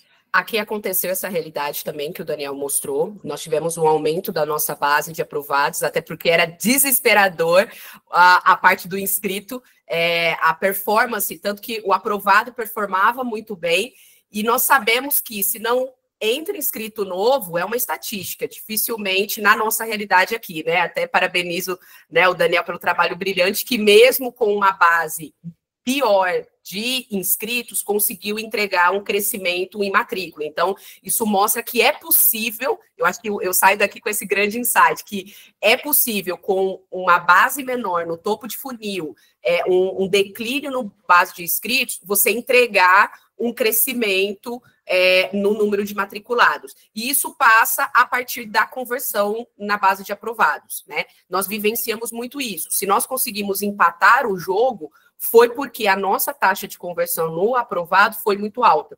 Mas nós já percebimos que nós não conseguiríamos crescer se a base, o meu topo de funil e o meu inscrito não crescesse, né? E aí aqui fica o desafio, por isso que eu coloquei muito no começo da minha fala, por que talvez não houve esse crescimento? Porque nós ficamos muito viciados no modelinho correto, que é ter um topo de funil grande, um inscrito grande, a gente fica com isso. E sendo que, na verdade, esse topo ele pode mudar. Eu posso ter um topo de funil pequeno, aumentar a minha conversão e aqui. E qual que fica o desafio para nós? Por isso que eu falo, buscar novas fontes de pessoas para entrar dentro do nosso funil. Eu entendi muito que o tráfego não conseguiu trazer esse público, até porque o público que o tráfego atinge, muitas vezes, aí a gente tem que revisitar as estratégias de tráfego, muitas vezes está batendo na porta do menino que saiu do ensino médio e não se matriculou, e está errado. Esse menino que não se matriculou no começo do ano, ele não vai se matricular no meio do ano, porque ele quer andar com a galera, ele não quer começar numa turma em que ele não vai formar com a turma dele. Ele precisa de pertencimento, então esse menino ele é para o ano que vem, né? Esse candidato é para o ano que vem. Então, é por isso que o meu olhar foi, nós não crescemos, e aí eu estou vendo no topo do funil, e eu estou vendo que foi uma tendência de mercado, então por isso que fica esse insight, a gente precisa ampliar. E realmente, o aprovado ali, é possível nós conseguirmos uma taxa maior de aprovados, então a gente tem que começar a fugir das regrinhas da métrica. Por isso que o meio do ano, para mim, ele tem que ser analisado de forma diferente. Maravilha. Tem algumas perguntas aqui que elas são maravilhosas e elas são tão boas que, assim, demandariam, para ter uma resposta profunda, demandaria que a gente fizesse uma outra edição, né? Mas eu vou pedir aqui, eu vou selecionar aqui 2 ou 3 dessas perguntas que são ótimas, e vou pedir, né, tanto para a Bárbara quanto para o Daniel, considerando que a gente não vai conseguir responder assim na sua totalidade, mas um bate-bola assim, sobre o que eles pensam, né, em relação a isso que está sendo perguntado. Ô, Bárbara, aproveita que você está aí com a mão na massa e já me responde o seguinte, que o pessoal lá da nossa querida inteligência da Univale perguntou. Redução de topo pode significar afetação na demanda por curso superior como um todo, um pouco mais conceitual? Como é que vocês Como é que vocês enxergam isso por aí? Na minha análise, não. Na minha análise, eu vejo que eu não enxergo isso porque eu vejo oportunidade. Eu acredito que a gente não buscou nas fontes corretas. Porque, assim, acredito que todo mundo aqui... E aí, aqui eu deixaria um parênteses, tá? Se você só fez campanha de tráfego, se você só fez o básico, campanha de tráfego offline, com outdoor, rádio, TV, e trabalhou a base, fez um evento ou outro e captou lead, eu não acho que é redução. Na verdade, eu acho que você ficou no conformismo. Se você só fez o beabá, não significa que tem uma redução na demanda do curso superior. Eu acho que existe, sim, uma demanda, só que a gente precisa despertar essa demanda. E aí é só a gente olhar os dados. Nós temos um percentual muito elevado de pessoas que têm ensino médio, que são potenciais alunos. Mas por que esses alunos não estão vindo para o ensino superior? Aí eu acho que vem um trabalho do marketing, aí eu acho que vem um trabalho de construção de valor, de mostrar valor. Eu acho que a grande falha nossa existe sim demanda, eu não acredito que tenha redução de demanda, eu acredito que o que falta é criatividade das instituições de ensino para mostrar valor sobre o seu serviço e atrair esse aluno, né, esse candidato, esse potencial candidato que já está, talvez, há 3 anos fora do ensino médio e está no mercado de trabalho achando que só trabalhando ele vai conseguir o crescimento dele. Então, eu não acredito nisso e eu vejo muito isso no nosso desafio aqui, no nosso desafio local. Não dependemos mais, no meio do ano, da base de alunos tradicional, das campanhas tradicional. Nós estamos buscando inovações para que nós possamos crescer em outras frentes e trabalhar muito essa questão do despertar as pessoas para a importância do ensino superior. Maravilha. E aí, Daniel, como é que você enxerga isso? Como é que você está vendo isso? E já aproveita na tua resposta, já fala um pouquinho de como é que... alguém perguntou aqui sobre engenharia, só como é que você está vendo se tem uma retração aí dessa área? Boa, Fred. Eu vou responder com números aqui, que eu acho que é mais legal até. A gente teve aqui no Senaed, semana passada, evento da BED que aconteceu aqui em São Paulo, e fez essa apresentação aqui. Depois essa aqui eu pede para o Fred, a gente também pode dividir, porque é interessante. Eu vou começar com um ponto que eu concordo bastante com a Bárbara. Falta volume. Não falta volume. A gente tem um mercado potencial, um mercado endereçável que é grande. Tem, obviamente, barreiras que anulam ou reduzem a probabilidade dessas pessoas começarem ou se engajarem no início de um curso superior. A primeira delas, que ela é histórica e que flutua em função de movimentos macro, dos 30 milhões aproximadamente aqui disponíveis, fazendo um recorte que tem as suas premissas, nós vamos pegando quem está pronto aí, quem tem ensino médio completo, está se formado, mas não começou um superior, são 30 milhões. Eu tenho a grande maioria destes 30 milhões que tem uma questão de acessibilidade, tem uma questão de bolso. Volta no tempo, entende FIES, volta no tempo, entende o boom do EAD, volta no tempo, entende por que a indústria virou para um modelo de desconto como vantagem competitiva, é por isso. Essa é uma barreira, e essa vai continuar. Então, essa a gente já sabe, continua, não vai mudar. A gente tem que tentar achar aqui, se a gente tem um posicionamento que não é convergente a essa característica, formas distintas de conseguir apresentar o que a Bárbara também mencionou, que é o nosso valor, que são os nossos diferenciais, adequar o nosso modelo de captação para isso. Mas que se a gente está nesse jogo, eu tenho também as condições aqui de adequação da operação para poder fazer isso aparecer. Não adianta eu achar que eu custo barato e não conseguir fazer isso funcionar na perspectiva operacional. Então, esse é o primeiro. O segundo ponto, então, de novo, volume é o ponto? Não é. São 30 milhões aqui disponíveis, tenho questão de bolso, mas eu tenho pessoas disponíveis. Se a gente puxa outro dado, que eu não sei se todo mundo já viu aqui, censo 2022 do IBGE, 18% da população brasileira tem ensino superior, né?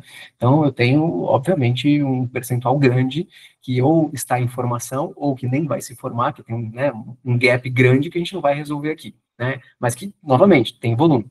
Se eu olho para intenção, então, esse aqui foi um estudo que a gente fez para o Google, ainda nem saiu 100%, isso aqui é um spoilerzinho, um recorte que a gente fez ali, e concatenou com outra pesquisa que a gente tinha feito no ano passado, para essa pergunta clássica, ou seja, qual que é a intenção de compra espontânea, né, para ensino superior, de algumas faixas, alguns recortes populacionais em função da sua formação. Então, os 18% que eu falei é aquele público que está acima do superior completo, né, que tem, consequentemente, essa formação já como base de largada. Então, como eu disse, tem, né, um volume grande, né, são 82% da população aí que tem algo para baixo, alguns que não vão conseguir chegar, mas tem um hiato ali no meio que é importante para a gente olhar. O volume tem, são 30 milhões com poder de bolso ali reduzido, então isso limita a condição de entrada. Então, indo para o que eu vou mostrar agora, assumindo essa primeira conclusão de que tem volume, a intenção espontânea ela é baixa pelo superior, ela reduziu muito em que sentido? Ah, Daniel, mas reduziu 13, 14, não é normal? Não, isso foi já perto de 20, acima de 20%. Vejam que está destacado aqui na tabela, né? Tem muito número aqui, mas esses dois são importantes. Se eu pego ali aluno que está no terceiro ano, se formando, né, que agora sai 26,1, aquele que é esse, adulto trabalhador, estoque, que é o grande volume, né, que é a grande parte da população, e pergunto para ele, e aí, qual que é o próximo passo que você vai dar, né, em termos da sua formação? 14% diz ensino superior aqui, considerando que eu estou me formando agora na escola, né, estou saindo do terceiro ano de ensino médio. 14% daquele público que já está formado, ou seja, a reação espontânea ela é baixa. Então, se a gente olha de novo para características que eu falei na minha apresentação, de um imediatismo, de uma relação com o ensino superior que ela está mais desgastada pela pasteurização da comunicação, no modelo de, poxa, vem cá, se inscreva, toma um desconto, paga a sua matrícula. É isso que a gente vai conseguir capturar. Além disso, né, outra questão ruim, eu tenho, nesse público aqui que está se formando agora, 30%, 3 de 10, que fala, cara, não vou voltar a estudar não, vou ficar aqui. Nem, deve estar aqui dentro, não sei se são os 30, mas com certeza parte dos 30 é exatamente esse público. 22% aqui para quem tem médio completo. Ou seja, tem ali uma inércia muito grande que a gente precisa quebrar. Como é que quebra? É no modelão, né, só funil de vendas, campanha de desconto, achar que todo mundo está pronto para matricular? Não é. Fazer isso dentro de educação é fácil? Não, porque não é o padrão. E não é o padrão para quem é grande e também, óbvio, para quem é pequeno. Então, para a gente conseguir continuar tendo um topo de funil que seja saudável, que eu acho que isso não é um desafio fácil, obviamente, a gente precisa mudar a maneira de fazer marketing. Na verdade, a gente precisa trazer o marketing para dentro, né? A gente vai muito pelo viés comercial, a gente vai começar a pensar um pouquinho mais no lado do marketing, de como fazer minha marca conversar com esse aluno aí de formas distintas, de eu começar um nível de engajamento e relacionamento que não é trazendo ele para comprar, talvez ele não queira isso agora. É desde o cara que está lá no primeiro, segundo ano de ensino médio, que a gente está acostumado a fazer relacionamento com a escola, pelo menos é um canal mais clássico, até a forma como a gente se expõe digitalmente. Não sei quem aqui já teve a oportunidade de criar, por exemplo, uma conta para veiculação de anúncio em TikTok. Esse negócio é novo, mas é o que é. O aluno procura lá, ele não procura mais no Google, ele procura lá no GPT ou em alguma IA que ele tem mais familiaridade. Então, essas questões comportamentais que convergem com um volume grande, mas com um bolso curto e com uma inércia ou com um comportamento espontâneo baixo, estou falando de menos de 15% da população disponível para começar um curso superior de forma espontânea, tem que movimentar a maneira que a gente faz a exposição de marca aqui. Não ter desconto é uma realidade? Acho que não, acho que a gente vai ter que continuar tendo isso. Mas pode ser do jeito que a Bárbara falou, está lá no balcão, está em quem vai negociar. Eu não preciso usar disso como mecanismo de atração, né, como primeiro atributo, como primeiro benefício exposto. Então, é um pouquinho da forma como eu penso aí para o macro. Falando sobre as engenharias, que é outra pergunta sua aí, Fred. Mercado de engenharias, inclusive para quem é de nicho, e tem uma instituição de São Paulo, nichada em engenharia, que trabalha conosco, até para quem é especialista, sofreu muito. Não está fácil. Significa que as engenharias morreram, que não vai ter mais respiro, que etc. Eu desacredito disso. Acho que tem uma condição de produto que tem que ser posta ali. Então, tem instituições testando aqui a intersecção entre tecnologia, que eu mencionei, com as engenharias clássicas, uma condição de composição de currículo ali que permita que o aluno faça o ciclo básico, mas ele possa pisar no terreno das especialidades de uma maneira mais fluida. Então, tem uma parte de produto importante para a gente tentar tracionar aqui. Novamente, um jogo de conversão mais alta, não é espontâneo que vai surgir ali, vai ter um volume significativo de pessoas que vai querer engenharia na largada. Acho que isso não vai ocorrer. Tem uma calibração, às vezes, positiva da tecnologia mesmo, pela própria engenharia. Então, é um trabalho de produto e uma construção de uma nova forma de fazer isso funcionar, até para quem tem referência nisso, que não vai capturar agora, não é imediatista, mas que eu não aposto num sumiço das engenharias do portfólio. Do modelo clássico, provavelmente. Agora, da vocação como um todo e dos potenciais que ela tem, acho que isso está longe. E encaixa, inclusive, no raciocínio número 1 aqui. Tem que fazer diferente, tem que posicionar de uma forma distinta, tem que pensar lá no meio de funil muito fortemente, tem que pensar na marca muito fortemente, como fazer isso funcionar. Não adianta ficar convergindo para um modelo comercial aqui só vender, porque não é assim que as coisas vão se resolver, pelo menos é o que apontou aí o cenário macro de 25.2. Maravilha. Pessoal, a gente tá aqui na reta final, tá? A próxima pergunta é em cima de um raciocínio fantástico aqui que o Arthur Marques colocou. Já olhando, aí eu vou plugar essa pergunta olhando para 2026, tá? Bárbara e Daniel já vão pensando aí. Beleza, falamos então de base recorrente, né, base antiga, né, que já está assim na nossa base, com os quais nós já viemos trabalhando. Daniel abordou um pouquinho assim de 2026 para a captação de 26, né, algumas tendências e premissas, se elas permanecerem, vai dar trabalho. Bárbara já falou um pouco sobre isso, então a nossa última pergunta vai ser exatamente nessa direção, tá? Eu coloquei o link da pesquisa aí, o Daniel agora prometeu que esse material inédito ele vai me mandar também, para a gente mandar para todo mundo. Tá gravado, viu, Daniel? Tu prometeu, agora tu vai ter que cumprir. Então, preencham aí a pesquisa, pessoal, que aí automaticamente a gente encaminha aqui na sequência os materiais que foram apresentados, tá? Então, a gente vai para essa última pergunta, depois nós vamos para os comerciais, e na volta a gente tem o tradicional, que aí eu vou fazer uma homenagem aqui para a Educa Insights, normalmente a gente chama aqui a pérola do meeting, né? Mas é o insight final ali, aquele raciocínio que você não pode sair daqui sem levar para aplicar na sua instituição, tá? Que os nossos palestrantes, nossos painelistas vão nos brindar, tá certo? Bárbara, e aí? O Arthur trouxe aqui, né, que é a questão assim da base legado, que é responsável por um número importante das matrículas, nos levam a ter que redesenhar estratégias de marketing, etc. Olhando isso para 2026, quais que são as lições? Vocês já falaram de algumas, mas destaque aqui para a gente qual é o tema de casa que precisa ser feito olhando para 26.1 e já olhando para 26.2, né?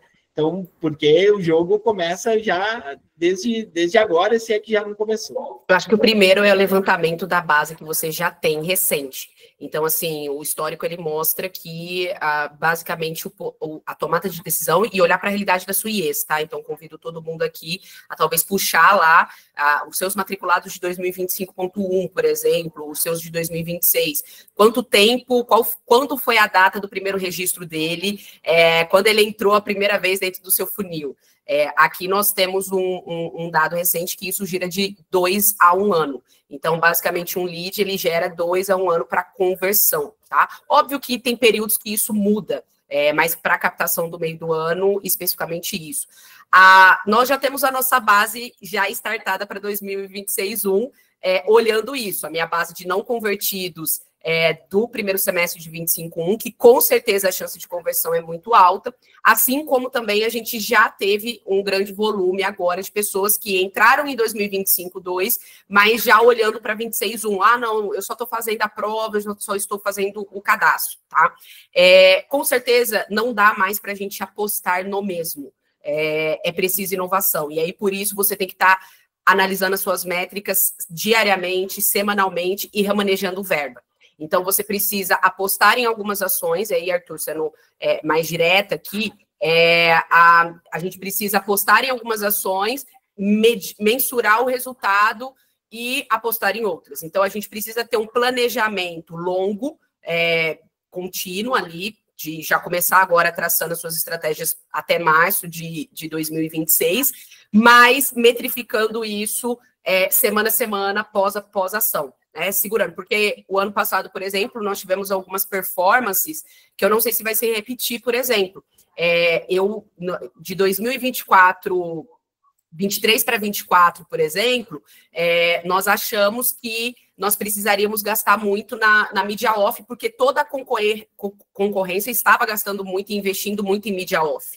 E nós não fizemos tanto, e nós achamos que o impacto seria isso. Então, eu previsionei uma verba alta, por exemplo, para mídia off, para 2025, só que que seria em janeiro, basicamente, só que a hora que chegou em janeiro, eu estava com problema de lugar em janeiro de 2025. Então, meio que eu economizei essa minha verba para o meu meio do ano, por exemplo. Então, eu não acredito que tenha um dado correto. Eu acho que a gente tem que fazer um planejamento longo e analisando semanalmente ação a ação e remanejando a verba. Não compensa você já apostar logo de cara uma verba em alguma ação e ficar ali insistindo nela. Você tem que fazer semana a semana. Tanto que aqui, por exemplo, o tráfego é uma coisa que a gente trabalha mês a mês, né? A gente faz uma previsibilidade, mas vai trabalhando mês a mês e outras ações também.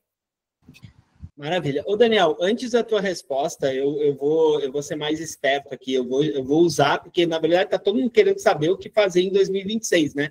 A gente olhou para 25.2, está todo mundo querendo saber, e agora, que eu faço o que para 26?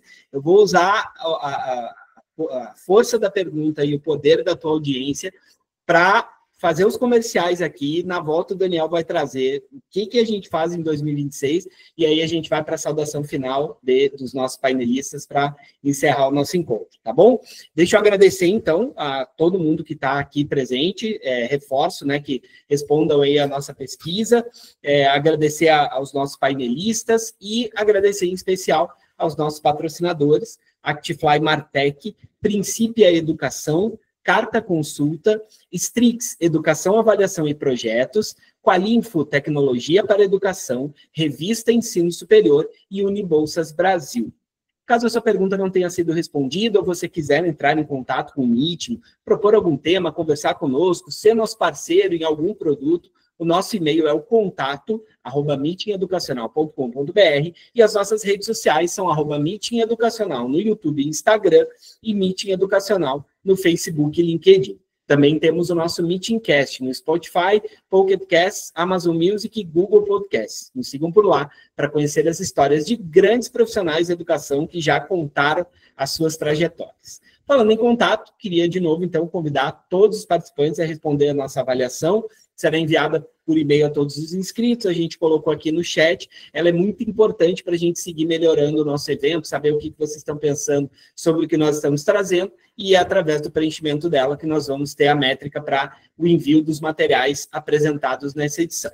Você que está nos acompanhando no YouTube, se você gostou, dê o seu like, compartilhe esse vídeo com os seus colegas, com os seus pares, com as pessoas que trabalham na sua instituição de ensino, e o mais importante, se inscreva no nosso canal e ative as notificações para receber em primeira mão os nossos próximos conteúdos. Você é sempre muito bem-vindo. Numa próxima oportunidade, você pode estar aqui conosco para poder fazer as suas perguntas e interagir com os nossos painelistas, tá? Eu falei ali no chat também, o Meeting Online vai estar de volta em outubro com 2 edições especiais.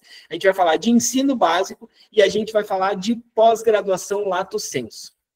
Tá? Vai ter uma edição específica para falar sobre isso, que também é um grande desafio aí para as instituições. Em breve, a gente divulga aí as datas, deve ser 9 e 28 de outubro, mas a gente confirma isso nas nossas redes sociais e canais de comunicação, tá certo?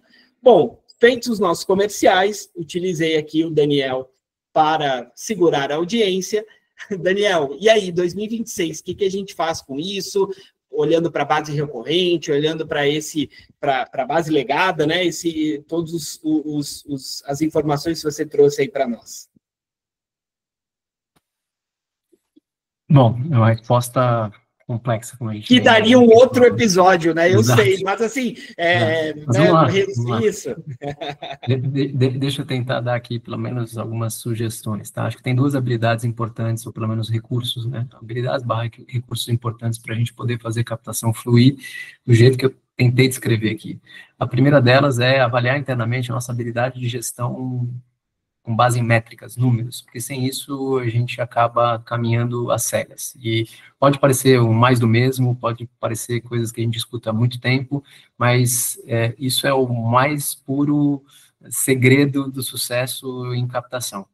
não é um modelo 1.0 mais off, é um business de conversão e de venda digital no fim do dia.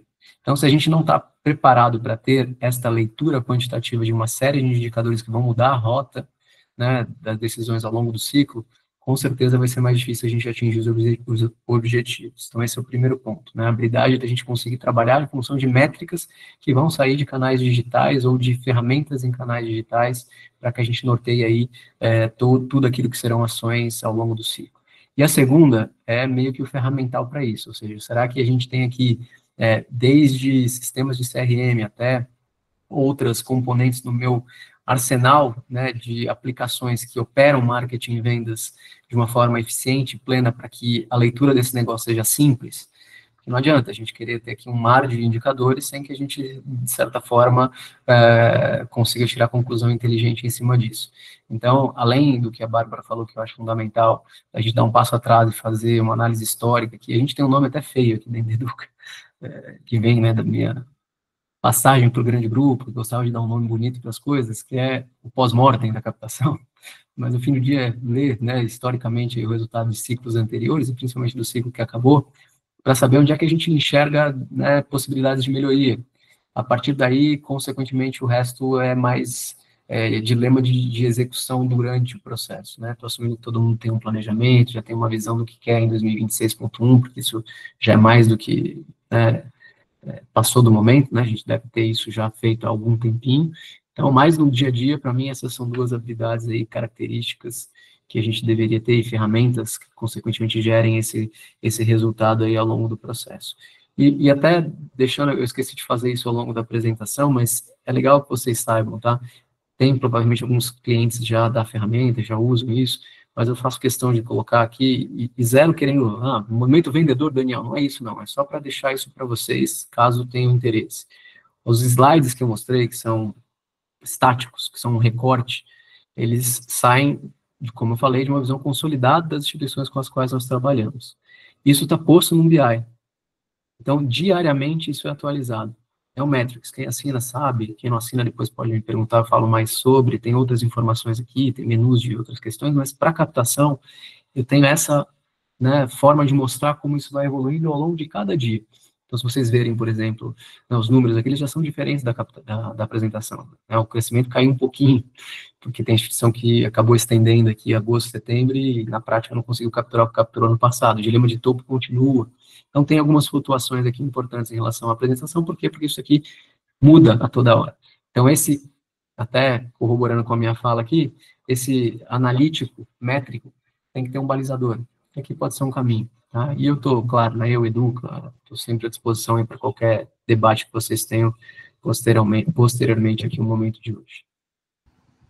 Que beleza, muito bom. Pessoal, estamos aqui encerrando. Antes de encerrar, né, o ato final, né, de encerramento vai ser a saudação final, né, dos nossos painelistas, e queria pedir, né, aquele insight final, aquela dica de ouro, né, que vai ser enviada, a pérola, como a gente sempre chama aqui, para ser aplicada aí nas suas instituições, tá bom? Que, afinal de contas, o propósito do meeting é esse, é gerar conversas, construir encontros aqui entre gestores, entre profissionais, né, da educação e as suas instituições, e fazer com que isso possa representar aí, mediante a aplicação, o crescimento da instituição e do setor como um todo. Então, muito obrigado aí por vocês estarem aqui conosco. Bárbara, muito, muito obrigado pela tua presença, foi mais uma edição belíssima, muito rica.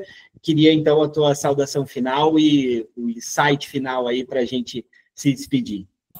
Eu que agradeço, Fred, agradeço todo mundo aqui presente no ao vivo, todo mundo que vai estar nos assistindo também aí no YouTube, que todos possam ter, com certeza, aproveitado muito, e essa discussão continua, tanto aqui nos comentários no canal no YouTube, quanto lá nas redes sociais, e tudo aquilo que ainda vai vir do Meeting Educacional nesse ano. Agradecer imensamente aí pelo convite, é sempre um privilégio. Para mim, o Meeting Educacional, com certeza, é a minha casa, e desde os tempos da pandemia, quando começou esse projeto, isso se mostrou tão essencial para que nós possamos ter esse momento aqui de troca, de conexão, e não andarmos sozinhos. Muitas vezes, dentro das instituições de ensino superior, nós olhamos uns para os outros como concorrentes. Pelo contrário, nós trabalhamos com algo essencial, que é o ensino superior, que efetivamente transforma vidas, e tem mercado para todo mundo, tem demanda para todo mundo, até porque as pessoas, elas são únicas. Então, se elas são únicas e são diferentes, elas exigem também serviços educacionais adaptados à sua realidade. E eu acho que a minha pérola aqui final, para a gente, o meu grande insight, é a captação personalizada. Nós precisamos olhar para cada candidato, não no volume, não na métrica, não no topo do funil, mas entender a necessidade educacional. Até porque quando nós fazemos esse trabalho da captação personalizada, olhando a demanda daquele candidato, muitas vezes nós vamos entender que talvez aquele candidato, ele não é para a minha instituição. Eu sei que talvez eu estou falando algo de muito disruptivo, muito absurdo, mas é verdade. Muitas vezes aquele candidato, ele não está disposto a abrir mão do tempo dele para poder investir, porque às vezes ele não está neste momento de vida. Às vezes ele precisa de uma análise, de um outro momento de vida para poder despertar esse valor. E aí, muitas vezes, com uma ação promocional, nós trazemos esse candidato, batemos uma meta de captação, mas depois nós temos ali o resultado final, que é uma evasão. E aí esse candidato teve uma experiência ruim, e aí muitas vezes ele não volta nunca mais para o ensino superior, porque ele gera uma frustração. Então, que nós possamos sair daqui hoje para olhar para o nosso candidato como um candidato único, porque a geração Z, ela valoriza a autenticidade, ela valoriza a personalização, ela valoriza a individualidade, muito diferente do que nós tínhamos de modelos anteriores com as outras gerações, onde nós conseguimos, numa campanha de marketing, falar com todo mundo e atingir a massa. Hoje nós sabemos que nós temos que trabalhar os nichos. Então, que todo mundo possa sair daqui com esse desafio, que é o que eu vou tentar aplicar no meu dia a dia, aqui dentro do Unifagoc, que é realmente olhar candidato a candidato. Dá mais trabalho, mas com certeza a gente consegue um resultado mais assertivo e garante, né, como você mesmo me lembrou, também uma permanência e uma sustentabilidade contínua. Afinal, captação não é algo para trazer um número só no começo ou no início, mas é uma perenidade ao longo do ciclo aí, de acordo com cada curso que ele vai ter. Que beleza. Obrigado, viu, Bárbara? Daniel, muito obrigado aí por falar em agradecimento, muito obrigado aí pela parceria de sempre, né? Sempre muito bacana contar com a tua presença, e além, né, do convívio, além dos valores, mas sempre traz informações assim absolutamente importantes para todos nós. Queria te agradecer pela tua presença e abusar, né, vários, tanto com você quanto com a Bárbara, vocês trouxeram vários insights, eu aqui pedindo mais um, mas traz aí aquele insight final para o pessoal ir embora, cheio de vontade de aplicar isso na sua instituição. Obrigado, viu? Legal, Fred, muito bom estar aqui de volta. Assim como a Bárbara, me sinto em casa, é ótimo estar contigo e com todo mundo que participou conosco hoje. 26.1, acho que do que eu coloquei aqui, que são, e converge com o que a Bárbara falou, até para não puxar o possível gatilho aqui. Olha para o meio de funil, né? Olha para como nutrir o candidato bem. E aí isso tangencia uma série de componentes, em linha com o que eu até falei anteriormente, né? É métrico, tem que ter tecnologia e, consequentemente, gerar ação diferente, para que a gente mude a jornada. Não dá para a gente trabalhar só aqui numa inscrição dura e mandar bala no desconto. Acho que esse modelo saturou, né? Seja para uma mudança de geração, seja para uma mudança de comportamento de compra, que não acho que seja uma geração só, são algumas. Então, como a gente consegue nutrir diferente? Né? Não é um trabalho fácil, é um trabalho complexo, muda um pouco a lógica, a dinâmica, né, de operação, mas é importante, ainda mais agora, né, num ciclo grande aí de início de ano. Então, esse para mim é um ponto importantíssimo em falando de captação e mais para curto prazo. Em médio e longo, eu falei pouco sobre isso, mas entendo aqui que boa parte das instituições que participam de momentos como esse podem explorar de uma maneira positiva o que o marco regulatório trouxe. Então, eu tateei a questão ali de uma expansão posta via modelo semipresencial, de um ganho de eficiência possível, de uma inteligência de otimização de portfólio na sede. Então, eu sei que esses são pontos mais estratégicos, mas que tem que estar na agenda, né? Está na agenda dos grandes grupos, com certeza. Então, tem que estar na agenda dos operadores que são, vou colocar aqui na categoria pequenas e médias, que às vezes nem é o correto, mas, enfim, para a gente tentar entender melhor o que eu estou querendo dizer. Acho que é uma agenda geral do setor aí, olhar para isso e olhar com uma perspectiva positiva, uma vez que é fato dado, e que sim tem espaço para fazer diferente aí em função das novas regras. É isso. Obrigado de novo aí pela presença de todos e pelo tempo que estivemos juntos hoje. Muito obrigado pela presença de todo mundo, partners queridos, nos vemos no dia 9 de outubro e fiquem à vontade aí para nos contatar e conversar conosco pelas nossas redes, tá bom? Muito obrigado e até a próxima. Tchau, partners.